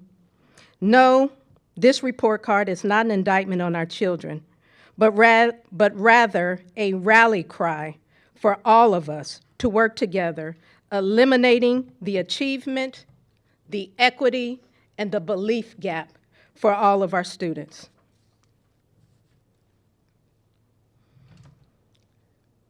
Where do we go from here? Although this presentation was merely a snapshot, I hope we motivated everyone sitting in the audience and watching via Facebook Live and any other medium to come together for our 52,000 students. I have an analogy for you. Imagine that you're sitting in your car And as you sit in the driver's seat, the 2008 state report card is now in the rearview mirror. We refer to the rearview mirror to know where we're going and where we've been, and to make the calculated decisions about where we're going. But in front of us is this wide windshield, which is significantly larger than the rear view. And it's larger because it helps us to understand where we're going and how we're going to get there. Out of the front windshield, if you look hard enough, you'll see our Board of Education, and they're going to hold 3 work sessions, November 14th, November 28th, and December 5th. These work sessions are to better understand the data, growth opportunities and strategies, and alignment to our 5-year strategic plan. If you've been in education for a while, you've seen initiatives, you've seen strategies, you've seen Saturday academies, you've seen boot camps, and you're probably asking yourself, what's going to be different this time, Ms. Gillison? You might be asking yourselves, what is different this time around, and what iteration of intervention are we going to be using? We have a 5-year strategic plan to plan for the challenges ahead and to establish clear measurements to evaluate our work. We didn't have that before. We have a common instructional framework focused on improving achievement for all learners. We didn't have that before. As Dr. Stanford shared in his opening, we have data to demonstrate our Super Reader Academies have and will make a difference for our K-3 readers. We are doubling the amount of instructional time and increasing the locations to impact more 3rd grade students. And we're expanding and going down to 2nd grade students so that when they're in the 3rd grade, we're not worried about whether they're going to pass the 3rd grade reading guarantee. We're working with our kindergartners. What's different is that we're calling on our faith-based and nonprofit partners to work alongside us as we build the collective impact needed for continuous improvement. We're asking that they learn about our initiatives, strategies, and graduation pathways, and implore that our parents and families understand these initiatives and pathways as well. My charge is simple, and it's for all stakeholders in this room: to stop the pervasive sense of failure and to create hope and belief in our young people and in the systems in place.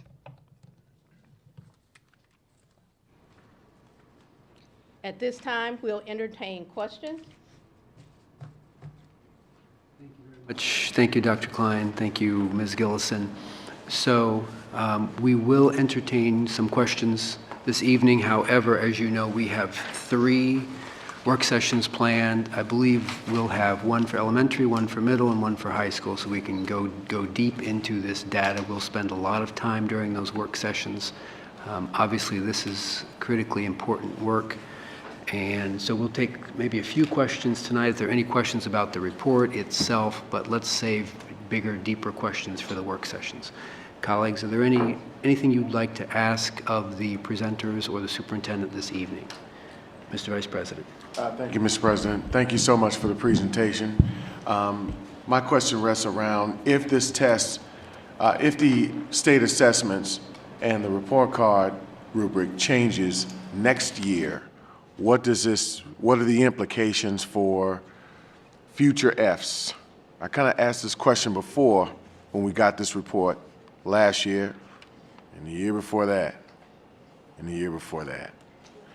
What are the implications if this trend continues? Is there still this 2-year time frame / possible takeover?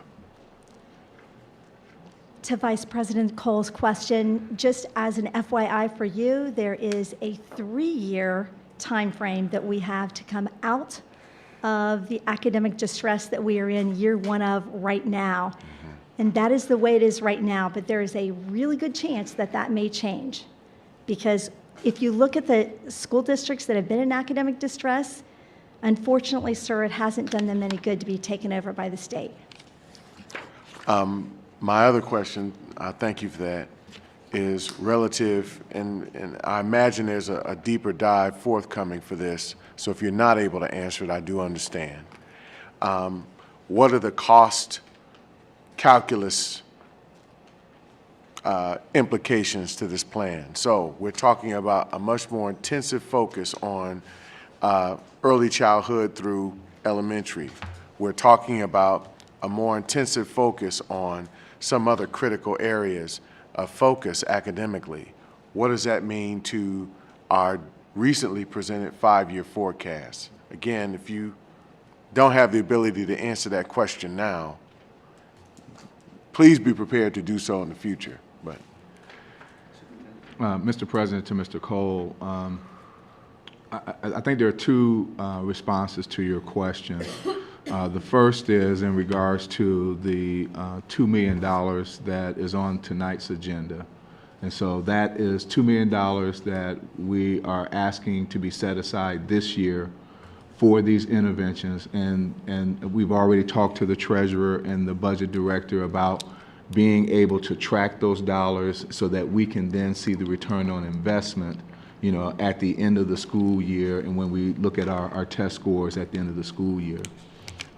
When I had this conversation with the treasurer, I asked him also, would it be possible to also have $2 million set aside for the next fiscal year as well? So, you know, would that have a major impact on our 5-year forecast? And his response was that, no, he did not think that that would have a major impact to set aside $2 million this year and $2 million next year. I'm sharing this because I don't want the board to think that this is a one-time shot. Oh, no. We've got to be strategic, we've got to be analytical, and we've got to be intentional. And so we've got to make sure that when we go into and this is the second part of the answer to your question, when we go into the next budget round in January and in February, we've got to be intentional about looking at those activities and those initiatives that we know are having an impact with our students, and then continue to invest in those things in the ensuing years, and really rethink the investments that we're currently making, you know, with our budget as we move forward. And, you know, of course, this is a process that we need to do every year. We need to make sure every budget cycle that we're assessing the programs that we're implementing, that we're able to identify what is the return on investment that we're getting from those programs. And if we're not seeing the return on investment, we need to sunset those programs and reinvest those dollars into programs that are showing an impact and are showing a return on investment. Because of the state of school funding in the state of Ohio, we recognized that we had to adapt and create a value-based, zero-based budgeting process. We understood that we had to have not just a 1-year budget, but we had to have a 5-year budget outlook.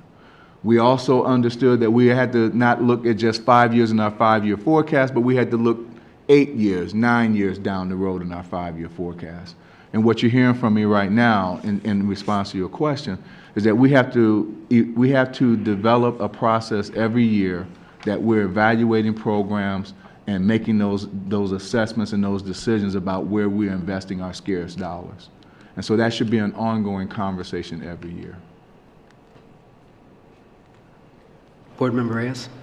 Thank you.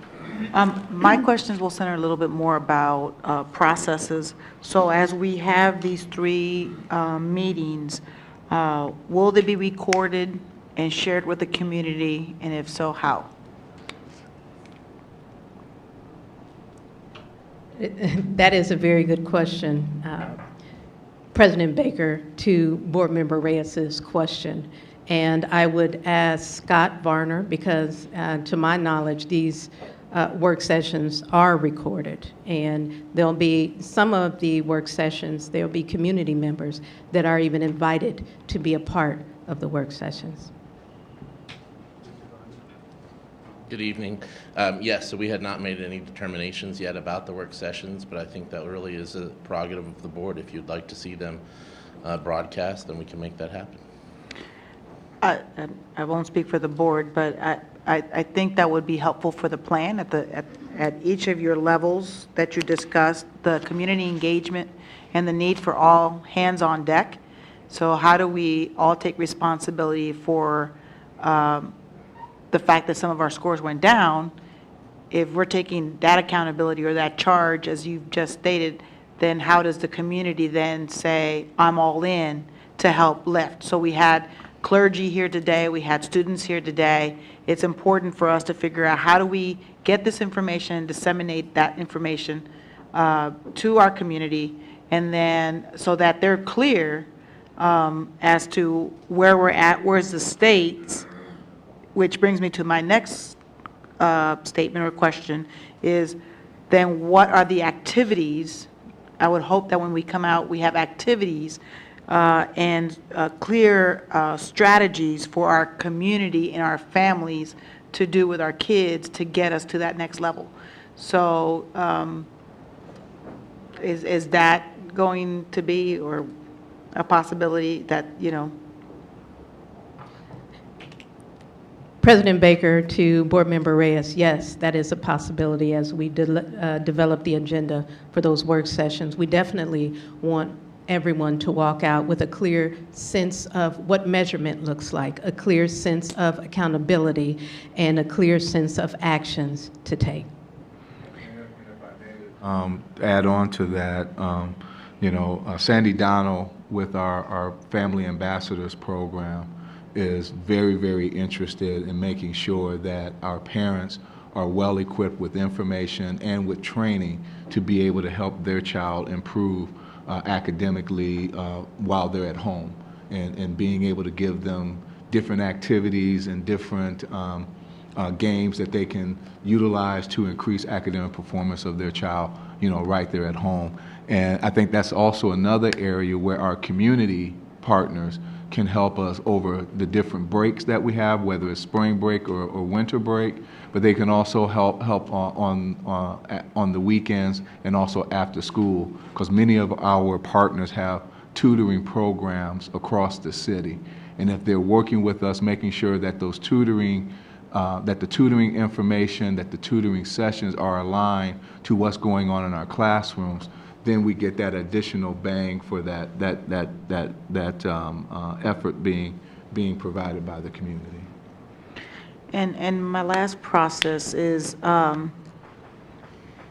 getting the feedback from our students and our teachers to ensure that they're clear as to what their piece is from when we bring all these pieces together. And what I'd love to see is as much engagement and invitations as we get as a board and as an administration to attend community events where they're discussing our students, from our mayor, from our council, from our pastors, from all those pieces. I would like to see all those seats filled on these 3 dates. And if they're not filled, for us to figure out with our partners, how do we get them involved? Because often, and I'm picking up your charge, both of your charges, that if in order for us to be successful in moving, and it's not just about academic emergency or watch, it's about our students, period. Whether they were getting a C, whether they were getting a D, whether they were getting a B, or if they were getting an A, so we can keep with the A. So we're at hope. But I think what we've heard from all the facility master plans, what we've heard from all the other meetings, the community meetings, the K-3, the readers, all of these strategies that we have, and it's very difficult when we meaning the district, show up and there's 10 people at a community meeting, and there's 5 people at a community meeting, but when there's a change and when there's a dip, then we have 100 people in our boardroom. So, I don't even know why I'm going on this rant, but probably because you just said there's a charge. And well, it's just, we just went through 3 months of community meetings for various reasons, and it's just, I'm hoping that people are really paying attention to the dire need of what we need to do. And that we really, really, I guess this is an ask again from the community, that we really, really need you to be engaged so that we don't run into a situation where it's not only a takeover, but as we talk about facility master plans and all those other things that people are very concerned about in their communities, that this is most important. If our kids are not succeeding, so they have a building, but our kids are failing. So, sorry. Thank you. Thank you. Board Member Hudson, I do believe you were next. Thank you, President Baker, and thank you very much. Just kind of a point on as this is out there, on slide 19, the gap closing. I don't know if there's any way to make that functional on the website, because it's not functional. Right now, it just is language arts. It is heartbreaking. I mean, it is heartbreaking, the gaps that show on there. And I think that that's a kind of information that if folks in the broader community saw, understood, think about how do we integrate, how do we help, how do we move all of those various lines so they're all out to 100%. I kind of look at what you presented, and I mean, it is, there's a lot, and it's focused, and I much appreciated. I kind of look at this as sort of right now a 3-legged stool, but a couple of the legs aren't quite, the education, like the surge education, full leg. Community, I think we got about a half a leg. Advocacy, not quite a half a leg. So the stool isn't going to be very steady. I'd like to suggest thinking about making those legs longer, and also adding one, maybe you have a chair, and so that the advocacy leg communication, runs a couple ways. One, along the lines of what Mrs. Gillison said so artfully, that how are we as a community defining failure? And really, really, grind that into folks, like, what are we really talking about? And what have we done? Because this affects the kids that are all out there getting the C's, the B's, the A's, and they're showing up for school, they're not failing. But we don't want them to feel, and we want to embrace them and say, you're doing great. But also, so that everyone from, everyone in city government, in our county, and our representatives in state government are advocating to stop this insanity of moving the goalposts the way they are and having it be done in an equitable way.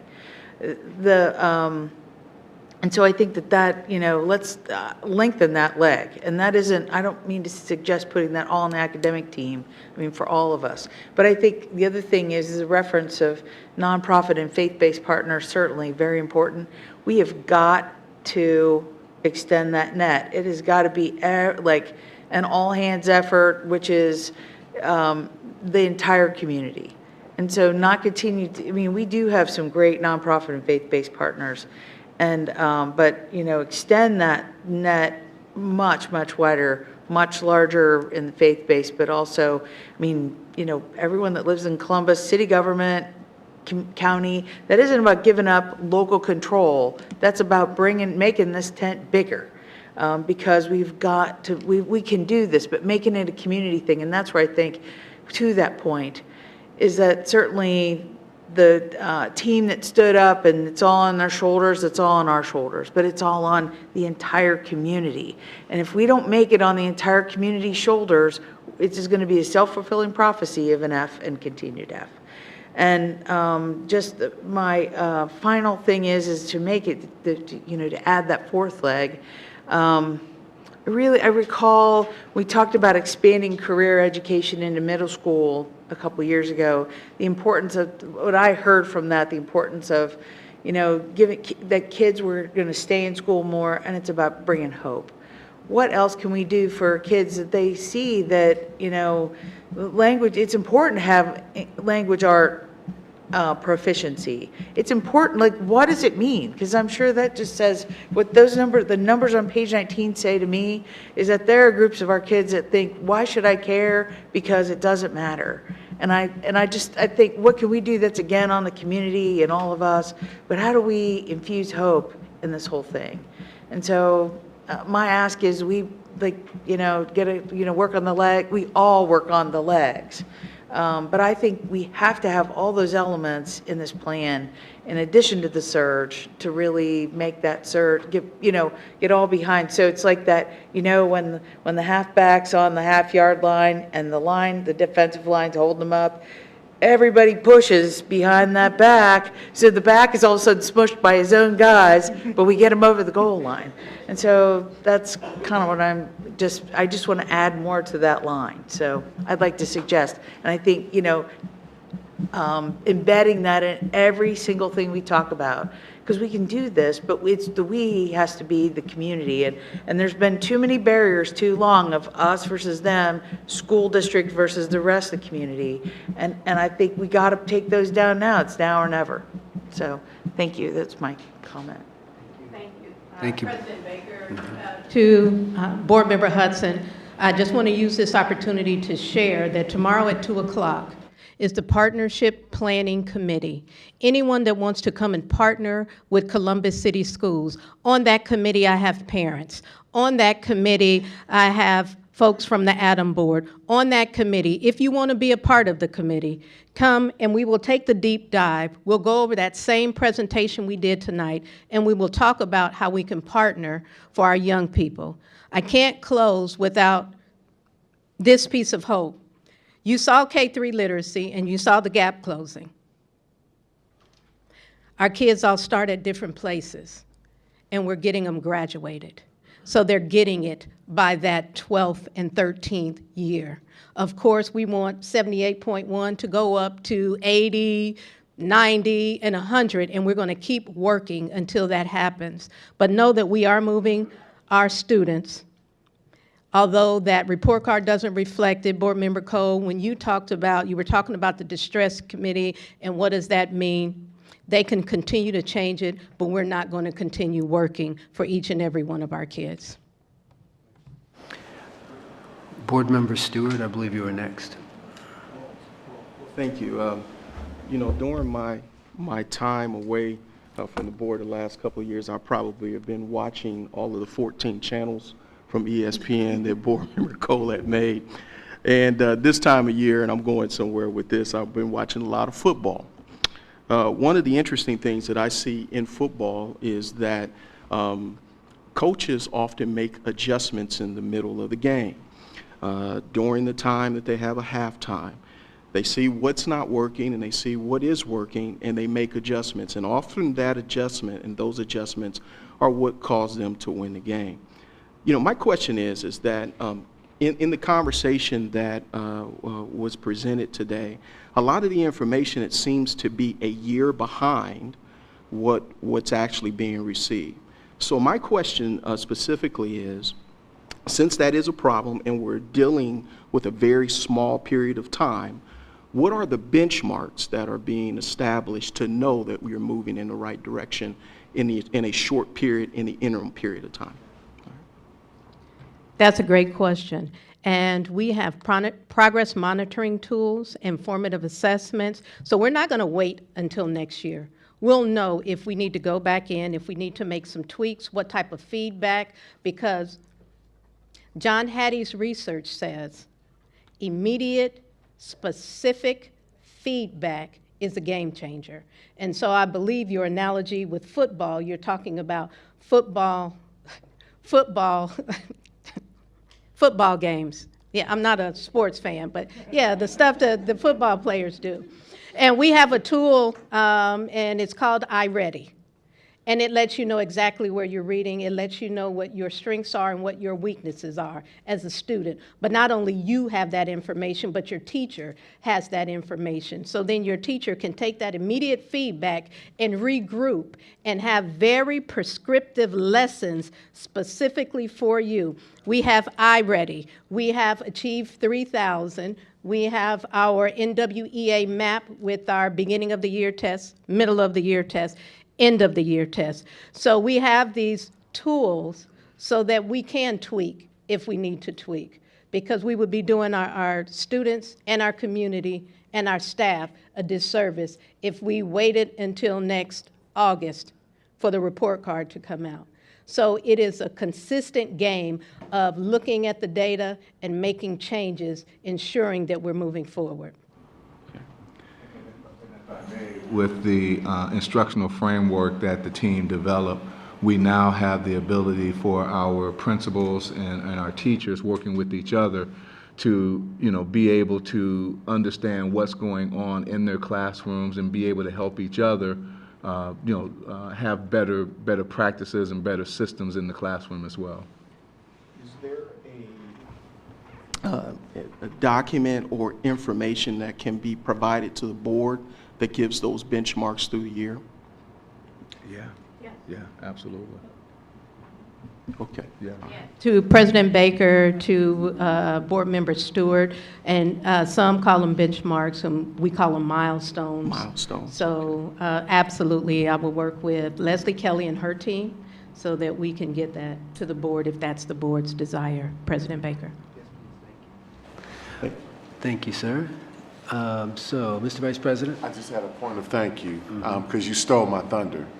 Thank you for the iReady piece. So I've had the opportunity to actually see how that works.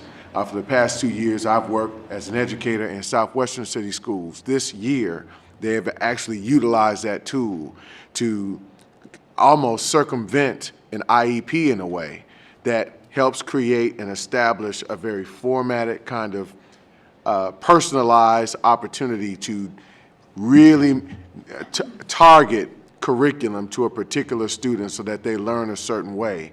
And even that iReady piece is multi-tiered too. So it's a very interesting piece. I'm seeing its feedback. I wanted to say that was one of the things I was very struck by in this as a fix-it tool that you guys are trying to use and implement. I think that's more than low-hanging fruit. I think it's actually going to help make significant impact. So thank you for that. Thank you.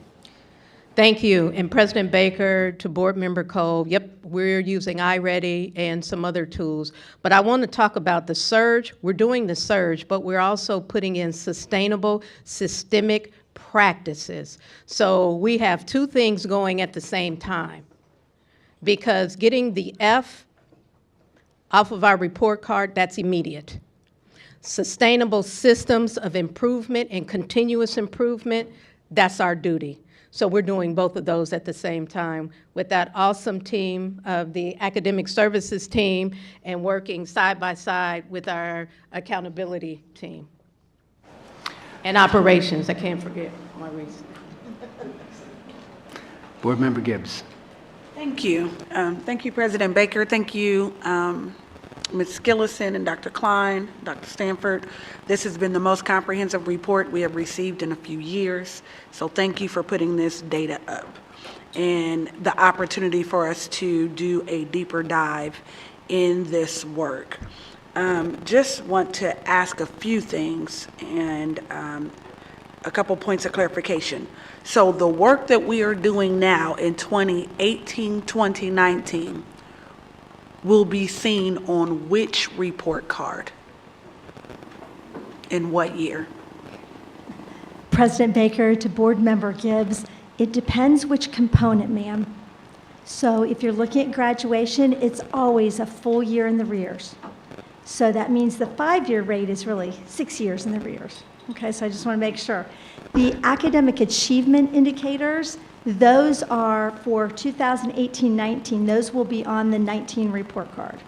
So next year, we'll see the results of In what September. we're doing now. Yes, ma'am. Okay. And the graduation report is always a year behind. The graduations that you attended this past summer, that graduation rate will be on the 18-19.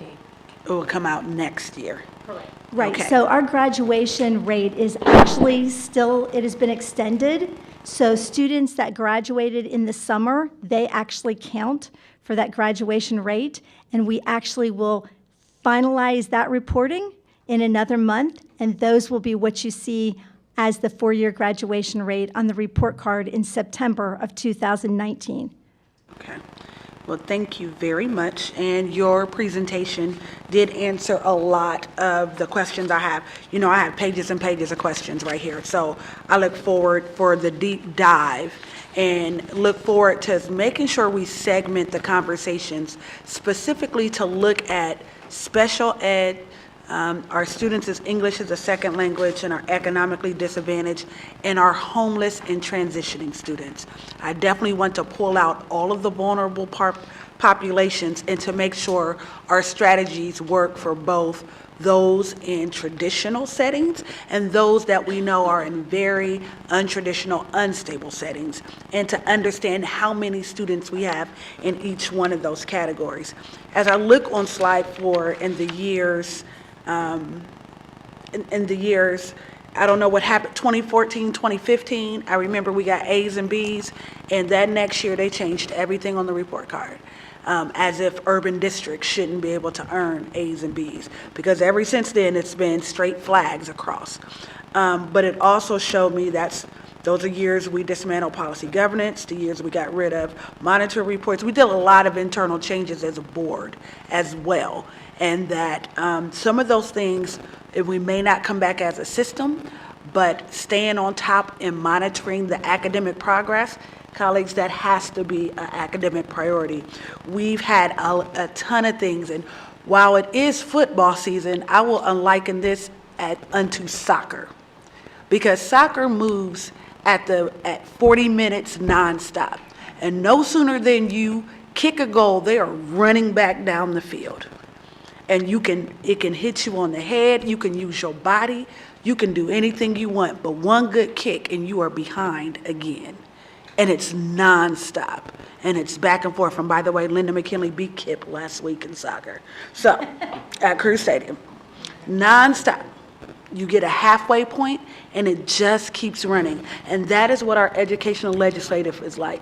No sooner do we get somewhere with this legislative body, they elect more people to the State House, and we start all over again. The new governor is coming in, we'll start all over again.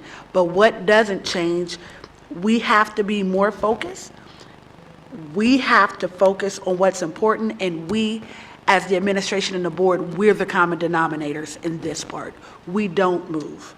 And so I know we've talked about facilities master plans, we talked about opening buildings and closing buildings. We got to focus on what's going on in the buildings. And we have to keep our eye on the immediate feedback that will be helpful. So as we are presenting this in our deep dive, please make sure we add what policies that will help us achieve these academic goals. We talk about what we want to do, but there's also work on our part. If there are policies we need to reconsider, we need to implement, we need to stop, let us know so we can do our governance work for this achievement. And you are right. I have seen surges and boot camps and initiatives and pushes and everything else. What we'll be looking for is your question. What is different? What is new about this?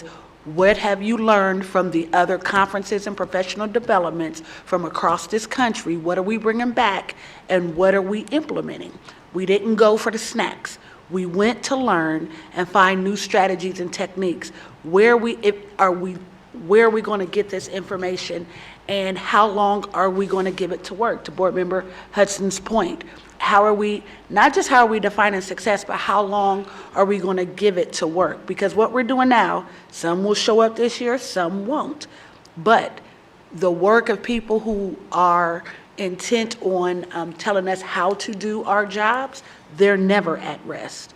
So there is always an advocate for taking over those districts to help those kids. And if we're not very honest and forthright about that, we're not coming to the table understanding everybody else's motivations and their agendas. And we have to run, as you say, run our plays. And once we score, we immediately are back on defense until we can get the ball and be back on offense. I mean, you can stand and have a celebration penalty, but it's time to score until this game is over. And for our students, that's 12th grade. And it's not just when they walk across the field, it's when we know they are capable of being financially and socially and emotionally independent adults. And so one part of these are numbers, and the other part is what is real. How much do our diplomas mean if they can't fill out a job application, or if they can't navigate life, or if after all the test scores, they simply can't function and be good people? So I don't spend time, and I don't think it's wise to just spend all the time in debunking the myths of what they're asking, more so in us making sure we find ways to make it relevant. How are these scores relevant to your life? I don't know. I asked Board Member Stewart if he would tell me his ACT score. I wouldn't tell him mine, but what I also got graduating from Columbus City Schools was a whole lot of life skills that have helped me navigate.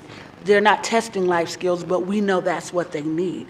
So as you bring us the work in the deep dive session, and I hope we can forward our questions to you in advance and we can work together. And Board Member President Baker, I'll volunteer to work with the team in terms of structure of the sessions. I want to know, 1, data and research, where it comes from.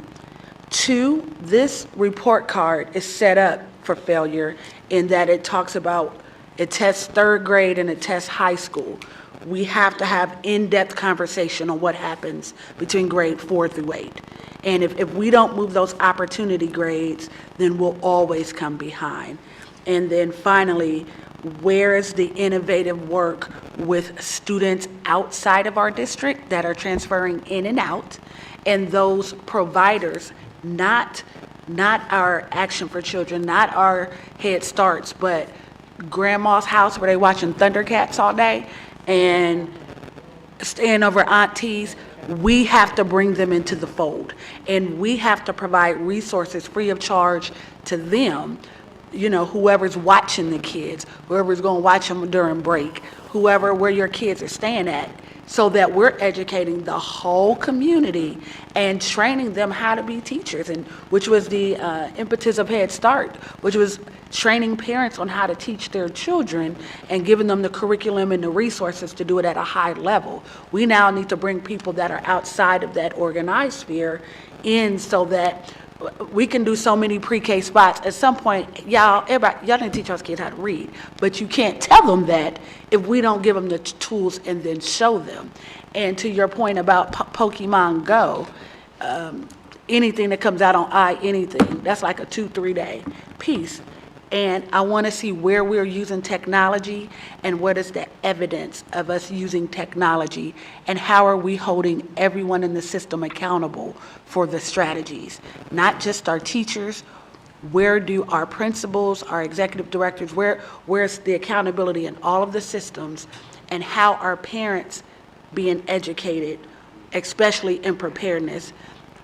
So in each one of the systems that you present, can you present the strategy to combat chronic absenteeism, which I didn't know was on the report card. So that's easy. They got to come to school. So if you can connect what the strategy is for elementary, middle, and high, when you present us the data on your strategies, that will be very helpful as well. And I'm sure there's a transportation component in there, or a initiative. We did a stay in one school campaign a few years ago, where we asked people not to move. Moving more than once or twice in a year is a definite recipe for not graduating from high school. If you let us know where that is and where that data is and how we can connect. Because the 3 tiers are incredible, but you spoke to that 4th tier with it, which is not just bring the community in, not just attend the meeting. how are the people who are receiving funding for working with young people and working in Columbus City Schools, how will their strategies align, and how can we help them understand where we're going, so that they can be in sync with not just the surge, but where we need to hit on the report card. And I know we had an initiative a few years that if you wanted to sign on and say, if you were writing a grant that said you was working with Columbus City Schools, we had definite criteria. I'm hoping we can revisit that and talk about measurable outcomes in our nonprofit partner sector so that they can, so we all can measure the same thing. And even though they're doing non-academic barriers to education, that absenteeism is one that everybody can pick up. Everybody can pick up. And those easy, those low-hanging fruit, if you can share with us when you do the deep dive, some of those things that they can help promote, that would be very helpful too. That's all. Thank you, Ms. I'll Gibbs. email the rest. Thank you. Thank you very much, Ms. Gibbs. So I would ask my colleagues if, as we prepare for the work sessions, if there are things that you'd like to have considered as staff prepare for those, please do email those to who, Superintendent? To whom? Why don't we just send them to Dr. Roush? He'll get them Yes, to the there right you place. go. Yes, thank you, Dr. Roush. Any other questions on the presentation, colleagues? Superintendent? Thank you, Chief Accountability Officer, Dr. Michelle Klein, and Chief Academic Officer, Ms. Alicia Gillison, for that report. And this is to transition into the last part of the report. You know, I'm very encouraged by the conversation and discussion around the presentation because there's been a focus in this part of the conversation on reaching out to the community, educating the community, educating our parents, and really being engaged in advocacy.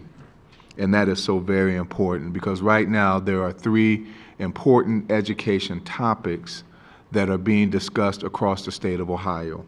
The first is on the report card. Why is this discussion so relevant on the report card? Because as we've talked about, the goalposts keep moving all the time with the report card. And since the state has attached these high stakes to the report card, all we are asking as educators is that we have some stability and we have some predictability. We're not asking for a pass. We're not asking not to be held accountable. But every time you change the goalpost on us, it is not allowing us to be accountable. And give you one quick example. On the 3rd grade literacy component that Dr. Klein just talked about, for the 2016-2017 report card, in order to get a C on that report, on that component, you had to achieve either between 23.9% to 49.2%. Okay. On the 2017-2018 report card that we just heard a presentation on, to get a C, you have to achieve between 34.9% and 56.5%. So just in 1 year, to get a C increased by 11 percentage points. Okay, by 11. And what we learned through a session that Dr. Klein provided for the senior leadership team with a person from the Ohio Department of Education on that component, it's going to change every year. And we will get the new scale in October or November every year for the upcoming report card. How is that fair? How is that equitable? And especially, how is that fair to our students? The second important issue is around the academic distress law itself. There is a movement among districts in the state of Ohio, especially in Northeast Ohio, to get rid of that part of the law. And so you're going to hear more about that as we go into the new year. And then the last component is on the agenda tonight. The last issue that is relevant is on the agenda tonight, and it's around the graduation requirements that the student talked about today, around the alternative graduation requirements. And I'm going to ask that my colleague and my partner, Mr. John Coniglio, who is the president of the Columbus Education Association, to join me at the podium for this part of the presentation. And this is the last item everyone on the report. I know it's been long, but it's important. It is very important.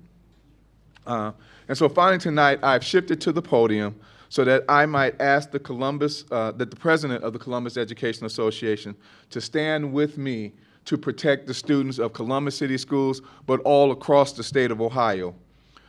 Mr. Coniglio and I are members of the Ohio 8 Coalition. As representatives of that unique alliance of professionals and educators, we are here this evening to ask this Board of Education to join us and the members of the coalition in standing together on an important matter for our high school seniors.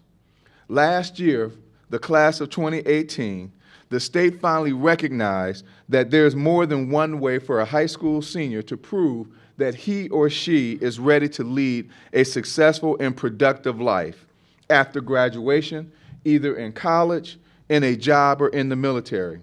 The state provided several pathways for graduation to the class of 2018. The pathways gave our students the option of proving their capabilities through either the traditional state tests, college readiness with tests like the ACT, or workforce readiness through industry credentials and workforce readiness tests. But the class of 2018 also had two additional alternative pathways, ones which allowed our students to prove their potential for success by demonstrating real-world soft skills and adaptive critical thinking possibilities and capabilities. These are the type of skills desperately needed in our modern, ever-changing, multifaceted, global automation and social media-driven economy that we have today. These skills are highlighted in the district's portrait of a graduate that was developed by the Innovation and Reform Committee. Unfortunately, because of too much politics and not enough time, those alternative pathways were eliminated for the class of 2019 and beyond. We think the elimination of these alternative pathways was short-sighted, unfair, and quite possibly biased towards urban districts as an Ohio 8 coalition. So the alliance of Ohio's urban superintendents and teacher union presidents in the Ohio 8 coalition, along with countless other educations from suburban and rural districts across this state, are urging policymakers in the General Assembly and our governor to extend the 2018 alternative graduation pathways to the classes of 2019, 2020, and 2021. Like the members of this board, we all believe that every student must be held to the highest standards and expectations. Standards and expectations that can be both rigorous but still allow our students to leverage their academic strengths, show their interests, and demonstrate their growth. The skills needed in the workplace, within our institutions of higher education, and in life demand that our students can do more than just pass bubble tests that they take from the state. The business community is telling us that it is time for our students to understand what the soft skills are and understand what it's like to work with other individuals and be collaborative and be creative and be innovative. Our parents are telling us that they're tired of our students taking those bubble tests. I appreciate that my colleague in the Ohio 8 and my partner in the district, CEA President John Coniglio, is standing here with me in this rallying cry tonight to our community, to you, and across the state of Ohio. We are here to say that we need to establish some consistency and predictability from the state of Ohio for our students and for their families, for our teachers and our administrators, and for the broader community to support and help our students be successful. And now I will turn the podium over to my partner, John Coniglio. Dr. Stanford, thank you for inviting me up here to stand in solidarity with you in this important issue. So, President Baker, Vice President Cole, and honorable board members, the Board of Governors of the Columbus Education Association unanimously passed a similar resolution that is before the board tonight. We believe that changing graduation requirements now puts an undue burden on our students, their families, the members of the Columbus Education Association, and our school district. The resolution before you this evening asks the General Assembly to keep in place the 2 additional pathways to graduation until the class of 2021 graduates. The General Assembly needs to collaborate with educational professionals and families to develop requirements that are meaningful and allow students to demonstrate their college and career readiness.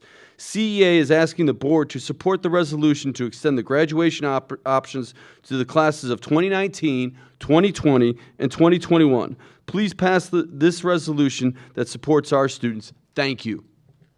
And this gentleman is not all about talk. He's already called me and said, let's get together and let's talk about how we can turn these words into action and making sure that our community across the broad spectrum, as Board Member Hudson talked about, not just our parents, not just our religious community members, not just our nonprofits, but the business community as well, reaching out to all of those who are at the grassroots in our communities to come together around this initiative to make sure that this system is fair for our students. So Mr. Coniglio and I, as members of the Ohio 8 Coalition, are here tonight asking this Board of Education to join other school districts and stakeholders throughout the state of Ohio, urban, suburban, and rural, to urge the Ohio Department of Education, the Ohio General Assembly, and Governor Kasich to extend the 2018 alternative graduation options,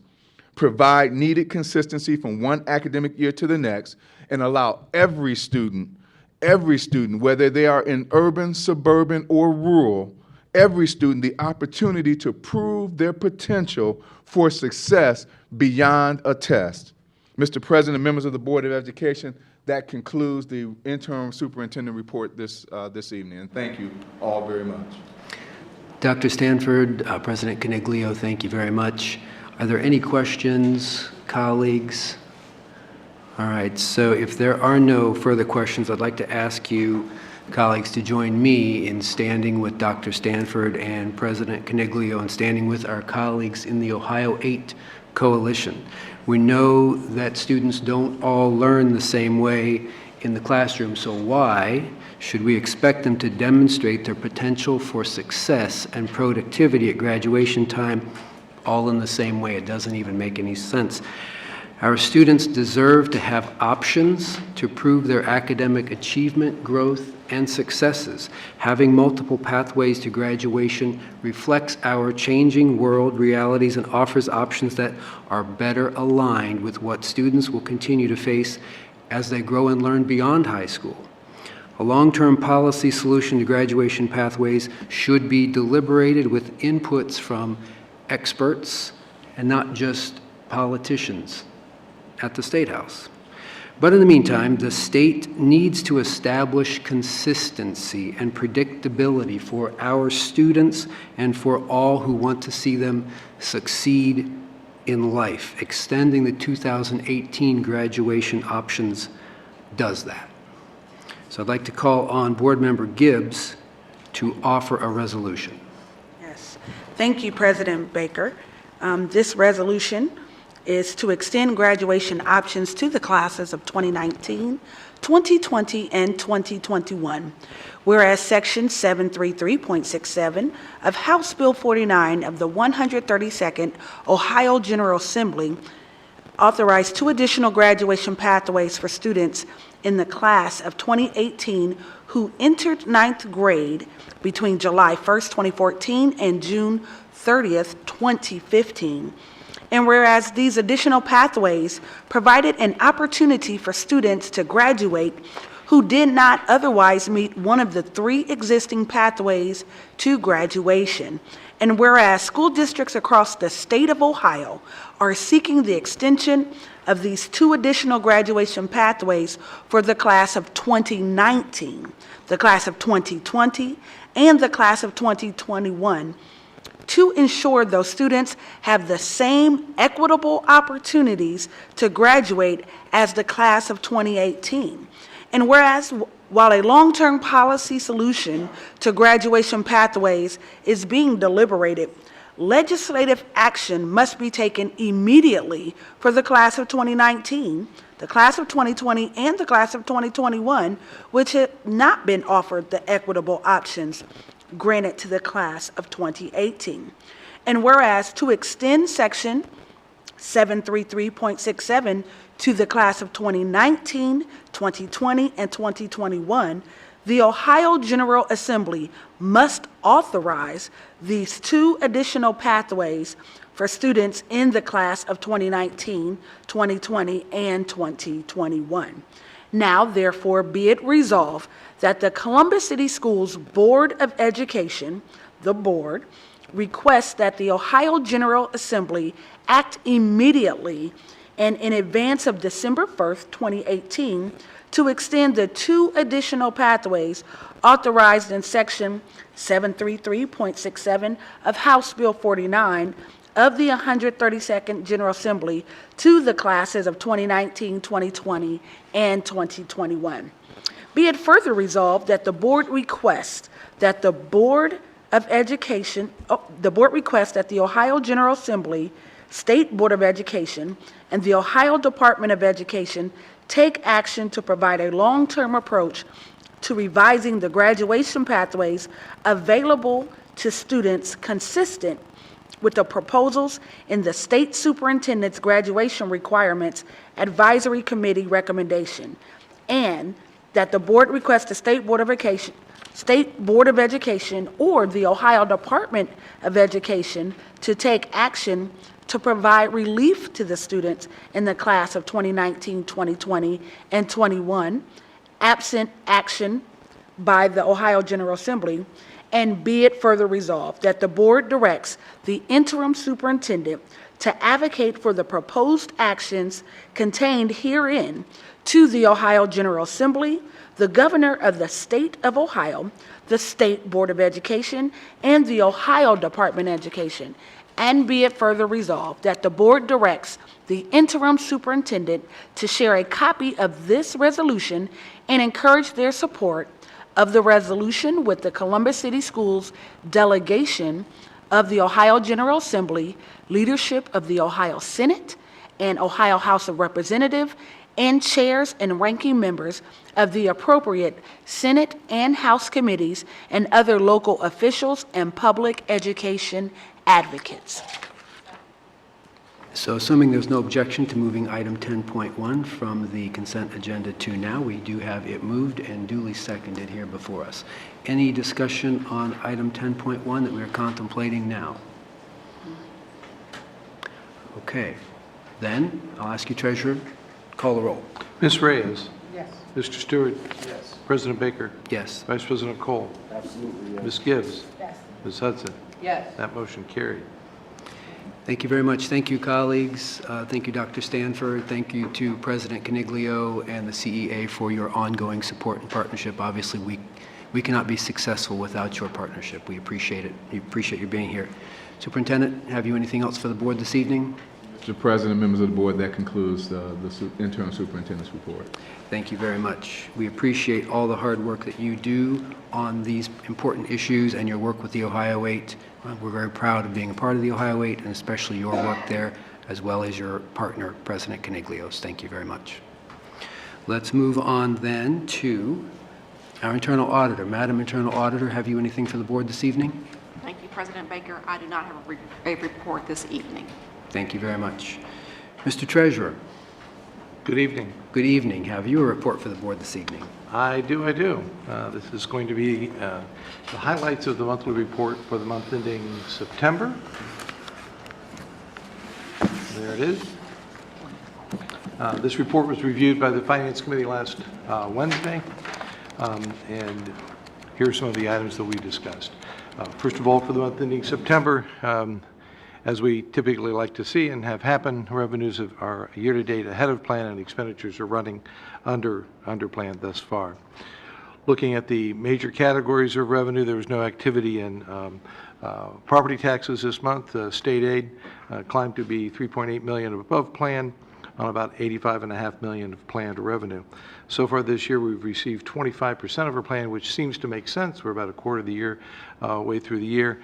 But last year's pattern of receipts would have indicated that it would have been a little bit slower. So some of this is timing issues, but we've also noted that when we look at the current numbers from ODE, it's representing about $1 million over what we had in the May forecast. The May forecast is what our plans based on, and while the $1 million is not it's a very small percentage of the overall number, we do know that we could probably count on at least $1 million being a consistent number through the balance of the year.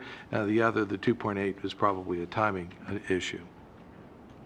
All other revenues combined are running about $5.7 million above plan, and as we look at those, the major one that we discussed at the meeting was in the other revenue category. The contributors there to that $6.2 million over plan number are pilots, the payment in lieu of taxes. They're running about $4.3 million over plan. Often difficult to predict, and certainly the timing is difficult as well. And investment income is exceeding our plan year to date by about $1.2 million. So those comprised about 5.5 of that $6.2 million variance. Most of the other items are either on plan. The timing variances that we talked about last month have worked themselves out as we thought. We move on to expenditures. And you'll see that our largest expenditure, personnel, ended the month another $2.5 million under plan to about $8.8 million under plan year to date. I shared with the committee that the forecast that you're going to approve tonight includes, compared to the May forecast, about $8.2 million of a lower number for personnel. So the point of that discussion was this plan, this item should run on a year-to-date basis about $8.8 to $9 million under plan, because we've already reflected that in our projection in the forecast. So as you see this run under plan for the year, that's a good thing, but it's not going to impact the forecast because we've already factored it in our most recent plan numbers. Charters on plan, and all other expenditures on plan as well. And when you look at those, you add up all those variances, and it amounts to about $700,000 on $27.4 million in expenditures. So I think we're running, again, under plan in most categories, but pretty much on target for the year in the other categories. At the committee, most of our time was spent not on this financial report, but it was on the changes to the appropriation resolution that you have before you. The most important of those were the initiatives that Dr. Stanford and you heard about the report card, all those initiatives. That was a discussion we had there. The question was asked, Board Member Cole, about impact on the forecast, and my response has been that we, through our conservative forecasting, typically, as I've said before, expect revenues to come in above, the expenditures to become under, and so we have positive results. In other words, we end up with more cash than anticipated. So I did not feel that a $2 million expenditure was significant enough to change the forecast at this point. The thing about our conservative forecasting is it allows us to respond to things that we want to do differently. It might be a downturn in revenue, or it could be initiatives like this that we want to do for academic reasons, which is, quite frankly, why we're here. So it gives us the leeway to do that to a certain degree without having this dramatic impact on our overall financial outlook. So Dr. Stanford called me over the weekend as he was formulating these initiative plans, and we had a long conversation about the financial impact and what we do either this year or in the coming years. Should we recast the forecast? And I was I had indicated this. He shared earlier that we shouldn't recast the forecast, but for this current year, part of the appropriation resolution, which is our spending authority, we are modifying to include that so that we do have the authority to go ahead and expend those dollars, and we will, as Dr. Stanford said, purposely track them separately so that we know that return on investment. So we had that discussion, and we worked that out with the Executive Director of Budget, me, Dr. Stanford, and so on the financial side, we've taken care of that through this change in appropriation resolution and our discussion about the forecast. So you can, I'm going to say that you can trust that the financial side's okay, you need to focus in on executing those initiatives. That concludes my report on the financial report. I think that does it for the FAC meeting discussion, pretty much. Yes. And I guess I would say this was the first meeting, I believe, that Chair Hudson took over again, somewhat. And President Baker was quite helpful in that effort. and we welcomed a new member onto the FAC, Mr. Green. And then we bid farewell to another FAC member, so we're on the hunt again for a member, Board Member Stewart, I'm sorry, on the hunt for another member of our FAC committee. So, from the board. Yes, we'll get back to you on that. Are there, thank you, Mr. Treasurer, thank you, very subtle. Are there any questions or comments on the Treasurer's report? All right, thank you very much. Thank you. So, let's move on then. Is there a motion that we adopt the consent agenda?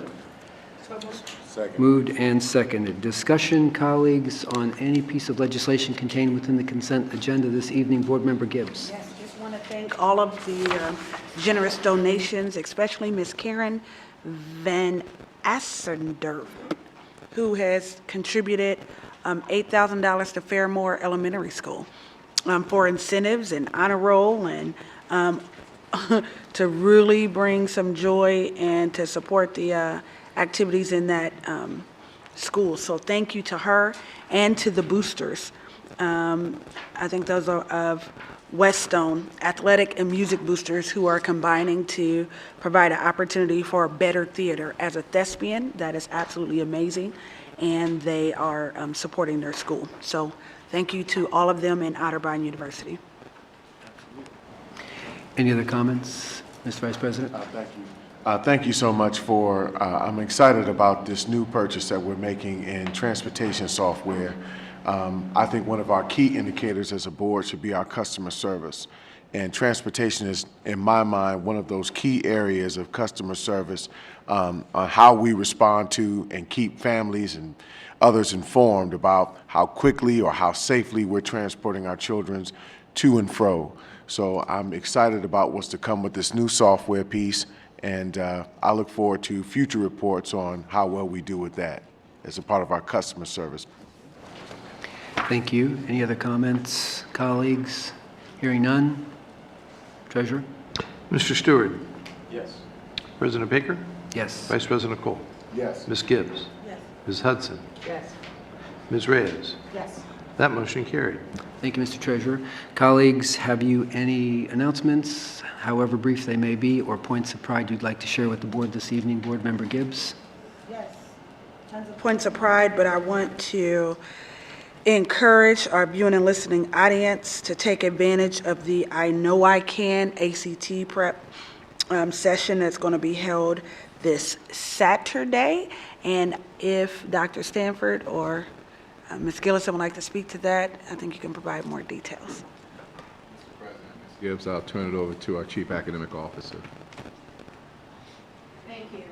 President Baker, to Board Member Gibbs' point of pride, you have 4 days, counting down, 4 days to the district-wide college application workshop. This college application provides guidance and support not only for students but parents as well. Once again, 4 days and counting to the college application workshop that will be held at Columbus Afrocentric Early College Saturday starting at 9:15. Students are to bring one common application essay that they've been working on since the beginning of the school year, and at least one personal statement, and have that draft in Google and Microsoft.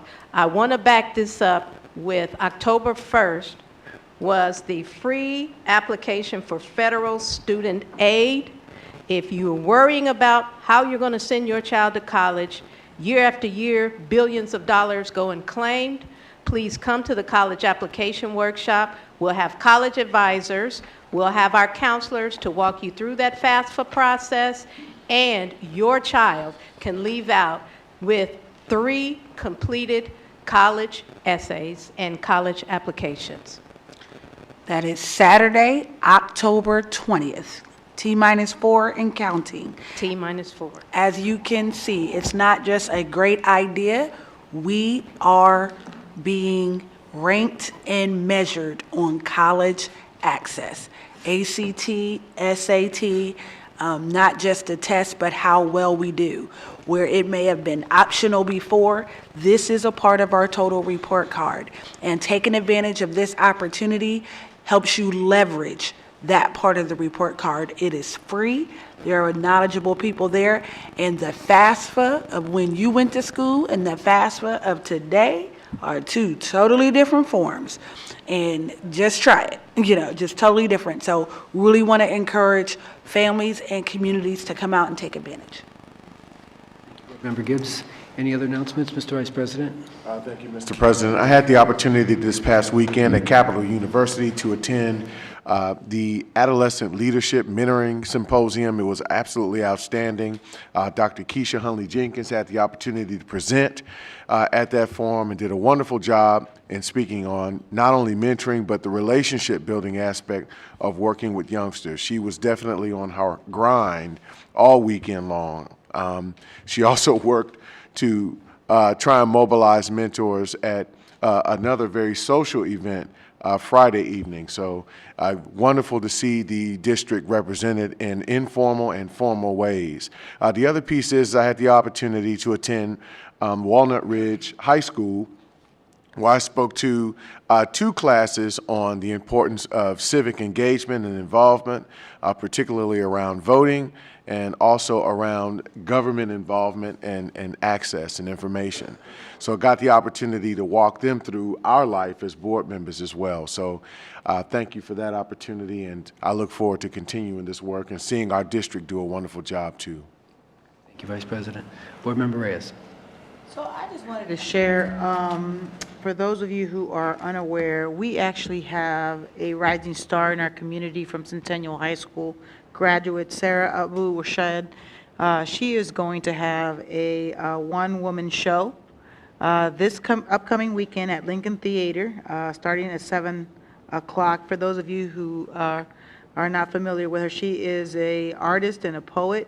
She is initially from Palestine, Syria area. She's going to be talking about a lot of different issues, but it's just so very exciting to see how she's advanced in her profession and how she shares her talent with our community. She's from our district. She is branching out in her talent, and I welcome the community to come out and support her on Saturday at the Lincoln Theater. Any other announcements or points of pride, colleagues? All right, I'm going to call on Vice President Cole to offer a motion. Thank you, Mr. President. I move that the Board of Education recess into executive session per section 121.22G1 to consider the appointment, employment, or compensation of a public employee or official, and per section 121.22G3 to confer with an attorney for the public body concerning disputes involving the public body that are subject of pending or imminent court action. Second. Moved and seconded. Any comments? Mr. Treasurer? Mr. Baker? Yes. Vice President Cole? Yes. Ms. Gibbs? Yes. Ms. Hudson? Yes. Ms. Reyes? Yes. Mr. Stewart? Yes. That motion carried. Thank you. The board will now recess into executive session. We will adjourn from those chambers without returning to these. Good evening.